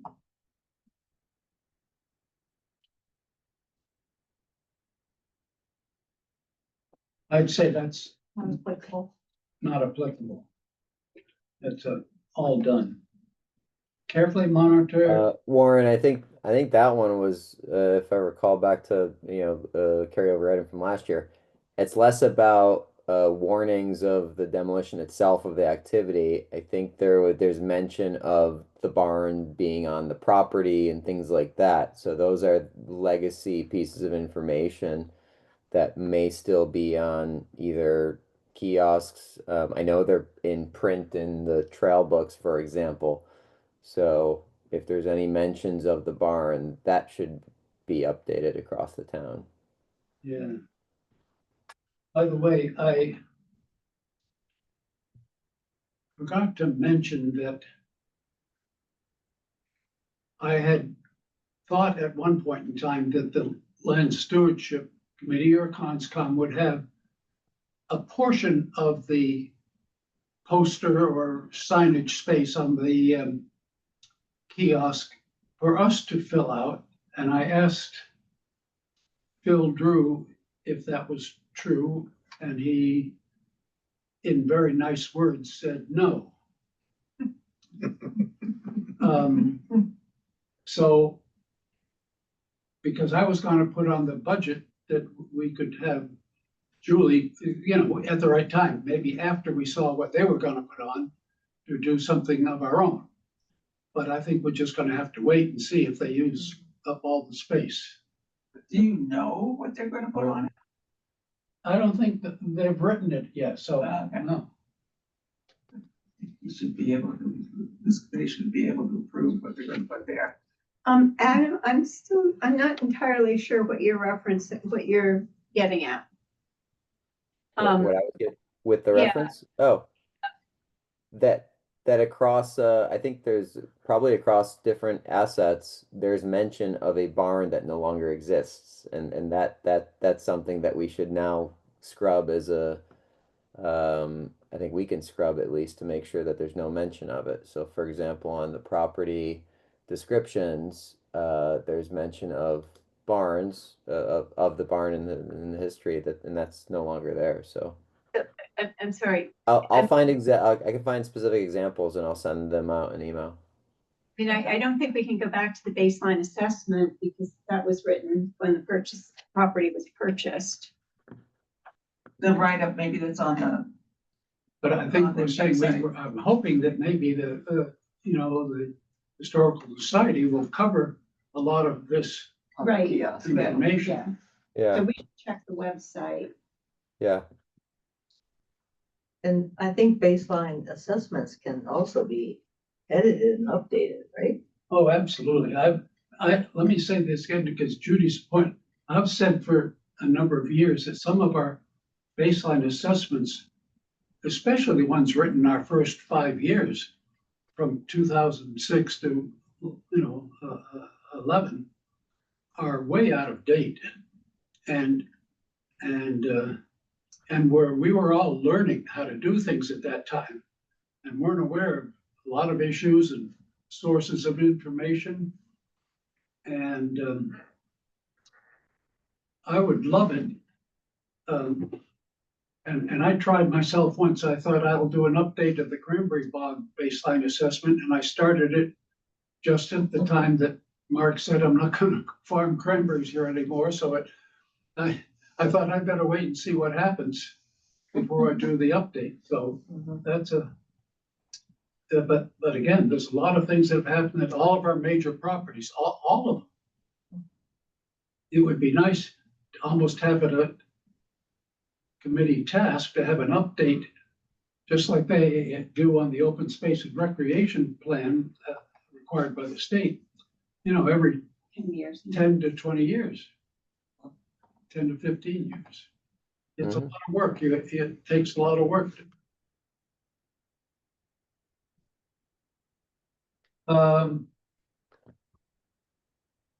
Number 10, carefully monitor the removal of abandoned transformer and pole and determine the transformer leak. That's a work in progress. We notified the utility who has the responsibility back around January or February of this year. And we've given them a number of reminders, and their last response to us was, we'll get to it when we get to it, or when it's convenient for us. And I checked with the state people who oversee spill response reports, and they said, that's okay with us, because I believe and Shane believes transformer oil did leak out, but the utility is not prioritizing any work, and the state could not give us any information that says they would prioritize this job. So it's still there, and Where is it? What? Where is it? As you go in the entry road from Billerica, just where you exit the wooded area, the road angles a little bit to the left, and on the about 3 feet off the left side of the road, but in the woods, so you don't see it right away, in the woods is a pole with a pole-mounted oil-filled transformer, and it looks like there's a hole in it which is about the size a bullet would make. Is there any residue on the ground? No, my suspicion is it happened so long ago Oh, okay. that it's gone. You'd have to do a soil testing. Yeah, it's indented around what I call the hole, because I looked at the binoculars and sure it looks like a hole with 5 inches from the bottom. I was just wondering about an enforcement order, because it's probably in wetlands, resource, either that or the buffer zone. Yeah, Shane and I put a flimsy but signed fence around it, just saying, don't go in this little area. And it has a diameter of about the fenced area, and it's roughly circular, maybe 8 to 10 feet in diameter, and a couple signs on it saying, stay out. Hazardous area. What? Hazardous. Yeah, we told them why, radioactive.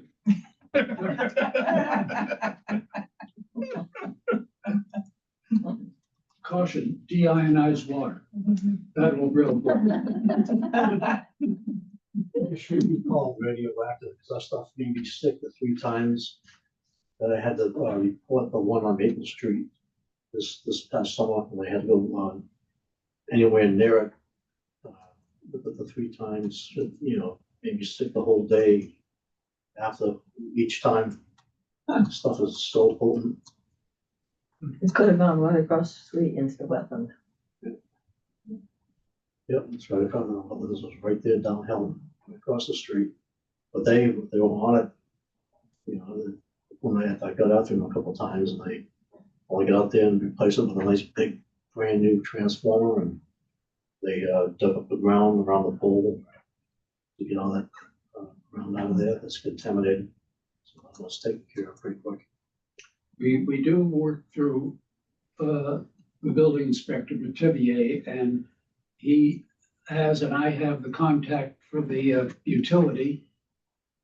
And right now, we've bugged them as much as I think we can. But I don't know how long the town feels that it should let this go on. I believe they will find evidence of contamination in the soil. And that will be, and Yet I think the utility has told Tivier that they would remove the transformer and pole The wiring. What? Cables. are and the there. wiring, but they might not do the soil cleanup, even though I think it's their responsibility. Well, yeah, they should have a company come in like they did for the one on Maple Street, that I reported this morning. So that's the status. All right. Greystone Crossing, continued checks for plant and soil debris on boardwalks. That's a Trails Committee thing. I'll just say that I keep watch on things like this. And if I see a problem, I send a note to the Trails Committee because it's really their responsibility. Just send it to Brian, yeah, we send it to them. But on Greystone now, the boardwalks are in good shape because they were all redone a year or so ago. Hart Farm, no issues. Hartwell Woods.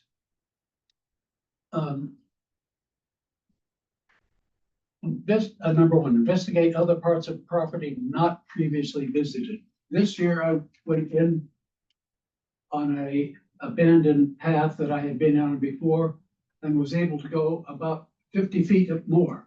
So I think maybe I've penetrated Hartwell Woods a total of about 100 meters. And then after that, the brush is too thick and it's too wet. So Hartwell Woods is another one of those difficult to access places, no real trail. And this is a location where there is a tree stand for hunting that the scouts were told about, and they were as of 2 weeks ago, they were evaluating whether or not they would accept that as a service project to remove the stand and debris around the base of the tree. Is it growing into the tree, do you know? What? The ladder going up the tree, is it growing into the tree? No, the aluminum ladder is just leaning against the large tree, just leaning there loosely. This is Atwell Ave. What? What avenue is it? Where is it? Hartwell Is it Woods. Hartwell Wood, and it's Hartwell Road.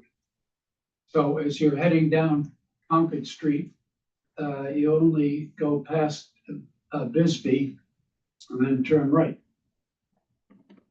It's right across from Bisbee. It's on the same side as Bisbee. You're talking about Hartwell? Woods, Hartwell Woods.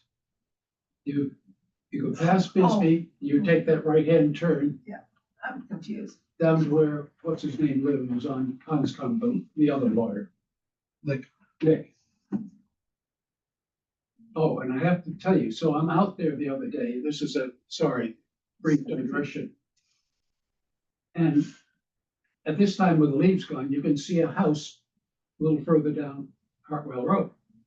And I come out of the woods and a giant SUV comes down the road and stops. And in a nice way, the woman says, "Who are you?"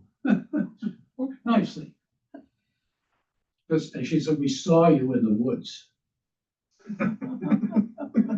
And Creeping about in the woods. and then walking down the road quickly behind her, walking as quickly as he could, comes the husband, and I have to explain again who I am and what I'm doing in the woods near their house. It's public land. They knew that. It's public land, but I think it's a private road. Yes. Yeah, Yeah, I mean, it's a common driveway. So you obviously got out alive. But you could probably get in there from Bisbee. Yeah, probably not. I don't know. Anyway, but my point is, it's, unless you really want to fight your way into the main body of the property, it's impenetrable. And for me, I'm not, agile enough to fight my way in. And I have looked at, it's interesting if you haven't seen it, the LiDAR maps of the site, which is a downward looking radar, shows that the flat area north of Hartwell Road, even beyond the green field that you see driving in, which is Concord land, that beyond that was all agriculture because it's just a grid of drainage ditches throughout that whole forested area. This is in years past. I mean, What? yeah, this must be historical. Yeah. And Yes. historical times, not. It's all wooded now, so. Yeah. All right. And arrange a work party to remove the deer hunting stand under number 2. Well, How Kind far of do you want to working. go? what? How far do you want to go? Because it's It's already 9:30. happened.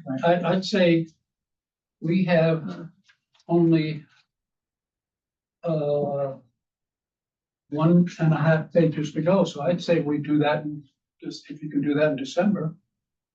1.5 pages, For the next meeting? yeah, Okay. Yeah. So how far would you want to go tonight? well, it's up to everybody. Well, let's get through the H's. All right, that's. So it's Heidke will be nothing, but then Yeah, Hutchinson Robbins, then we'll be done. okay, I'm gonna continue cutting Bitter Street from field edges. So in the Hartwell Woods for the arranged work party to remove, are the Boy Scouts gonna do that? They- Well, they're assessing it. They're Oh, they're discussing it. They are concerned about using the existing ladder because it's wobbly. No. And there's removal to be done, I would say 15 feet up in the tree. And I don't know if they want to scout up on a wobbly ladder. Yeah. With a hammer, trying to hammer the boards out of the tree. DPW. DPW. Also, it was interesting, there is the issue of what constitutes a requirement for the Wetlands Protection Act involvement, and because you are working with water on two sides of you, or at least wetlands on one and water on the other. But Megan, the conservation administrator, evaluated the case and felt that the type of work that they would be doing would not be invasive or disturbing enough to require even a RDA or whatever it's called, recommended determination for- of applicability. Is this for the deer stand? What? You're talking about the deer stand? Yeah. Yeah, Oh, in other words, removing the material of the deer stand and some debris on the ground around it. Okay, Um, so Hutchinson Robbins. Okay, that's interrupted. Continue cutting Bitter Street from field edges, so. I don't know what's going on with Maddie, what she's tasked with done, Mostly costs. well, yeah. So we'll just keep that on the list. Well, my husband and I did a lot of cutting at Bitter Street Oh, you this did? past summer. Hutchins. Is that where they have those barrels buried in the field? Oh, that's Robin, that's in the woods. Robbins? That's a mess. There's a car in there. And it's just. Dwight was one of the folks working on that too. But, we thought that maybe the DPW could pull that junk out of the woods, but it's really buried. Been there for Keep on this, I keep on this for Maddie. It's 50 years. For Maddie. There's You know, no- as Julie said. Are the items on the heavy side? Yeah, Okay, yeah, And the. Yeah, and they're drums, drums, yeah, right. Drums. This is all wetland. yeah. So that's actually That's one of the wetland delineators. That's number 3. Drums, oil drums, shopping carts, cars. Yeah. I'm making a joke, yes, Okay, I thought you were serious. okay. New Hampshire thing, you know, those drums, you know, if they find, you know, something in there, you know. If you know what I Dead mean, body? anybody hear about that? Don't wanna hear about it now. Neither one of them, I believe want to me. hear about it now, yeah. Love nightmare. but going back to number 2, is cutting brush from around the conservation land use signs. Yeah, I did that. Okay, well, I also did the ones next to the road this year again, because the road edges on those fields are just full of nasty stuff. Some with thorns and some not with thorns. And I love the looks. These are the mahogany two-posted signs that that Debbie and I got early in the program. And they really look nice, but the vegetation along the side of the road would end up growing high enough to obscure at least half of the sign height if it's not kept down. So usually once a year is sufficient to keep the signs so they look nice for the public driving by. When you talk about those, they're quite well. Yes, and- yes. and- And somewhat low to the ground, Yes. and they're not mounted on trees. Okay. Right, that yeah. makes what you mean. And real mahogany. They are nice. Yeah. Not fake.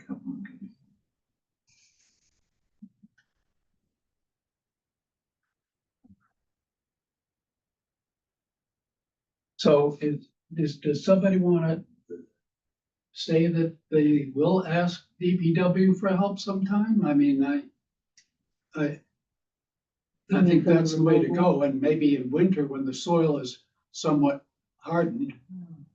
And they're cemented in place? What? Won't they be cemented in place if the soil? Frozen. Yeah. Maybe they'd take a front loader to chain it and lift it up. They'd have to drive across The field. the field and then into the woods. And yeah, use some heavy equipment to drag stuff out. We wouldn't, mark us to a front end loader. Well, if you've got drums out there, you don't know what's in it, you gotta be really careful. Hopefully they are just, by now, empty. I don't even wanna think about what was in there. I'd say the front end loader would be able to get across even if it's, we don't need to wait for it to be frozen. Are they just partially buried or half buried or anything? Well, there's quite a variety of things, but the barrels are somewhat buried. I mean, I have to go look again. They have like what they call a come along, and they can just wrap around and we could just pull them right out. You'd have to do a lot of brush clearing first to get in there. It's a big job. And the barrels are old. I think I wish I could remember, they're metal. Yeah. Well, that brush clearing is one thing that, the stewards could think of initiating, assuming that it would then assist the DPW when they Right. later went for an inspection. So if you have a spare morning or afternoon in the winter, that would be a good thing to do. Is it anywhere near the certified ground pool? I don't know. It is, where it is. What?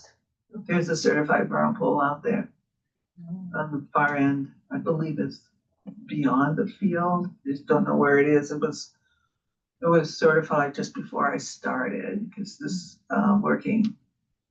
And it was around the time that the town was acquiring it. And I know that there was a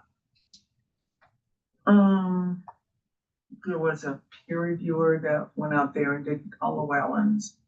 And then someone from DEP, I think it was, came up and realized that was a certified ground pool. It was all done just before I started, so I never knew where it was.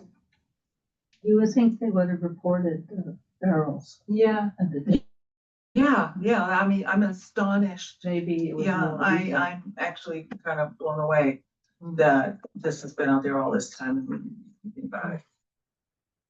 Well, there are different ways to access, I think, that vernal pool. I mean, didn't Rhonda used to tell about the abandoned path that went in from behind her Yeah. Mhm. place? And Yeah. it may be an easement there.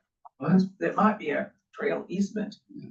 Yeah, and there's another certified Well, ground there is, pool there's within the Art Farm complex. There is So, a trail easement that goes around the art farm behind the Heartburn Places, and it starts, I think, behind Rhonda's old place. Her old place? Well, she moved, Oh, I didn't know that. Divorced.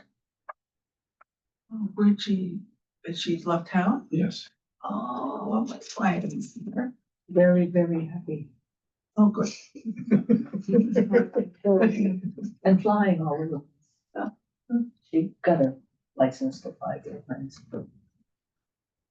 Oh, I knew she could fly a helicopter. And- Now she's Fixed done wing, a too, yeah. fixed wing. Okay, Right. so shall we Motion to adjourn. motion to adjourn? Because our next meeting is on the 18th of November. Do we want to plan, do we plan for December?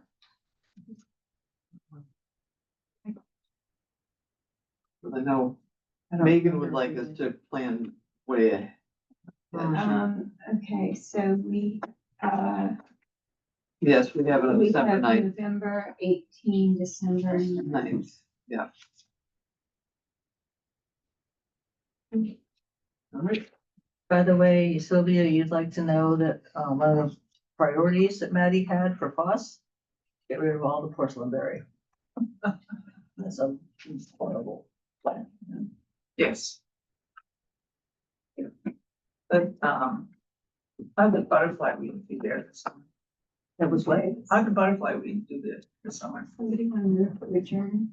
get rid of the butterfly weed. Yeah, No, how is it doing? It's supposed to be good. I mean, they planted some. Oh, that stuff. Yeah, Well, they planted it. I know, but there's another butterfly weed that's an obnoxious pest. Oh, But, I didn't see it blooming.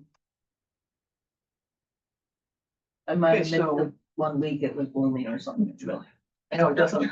I think there's only one. I already. Oh, you got it? Okay. Already got that on there, Julie. Okay. I second. My wife is. All right. It's time to Adjourn. think about going to bed. Yep.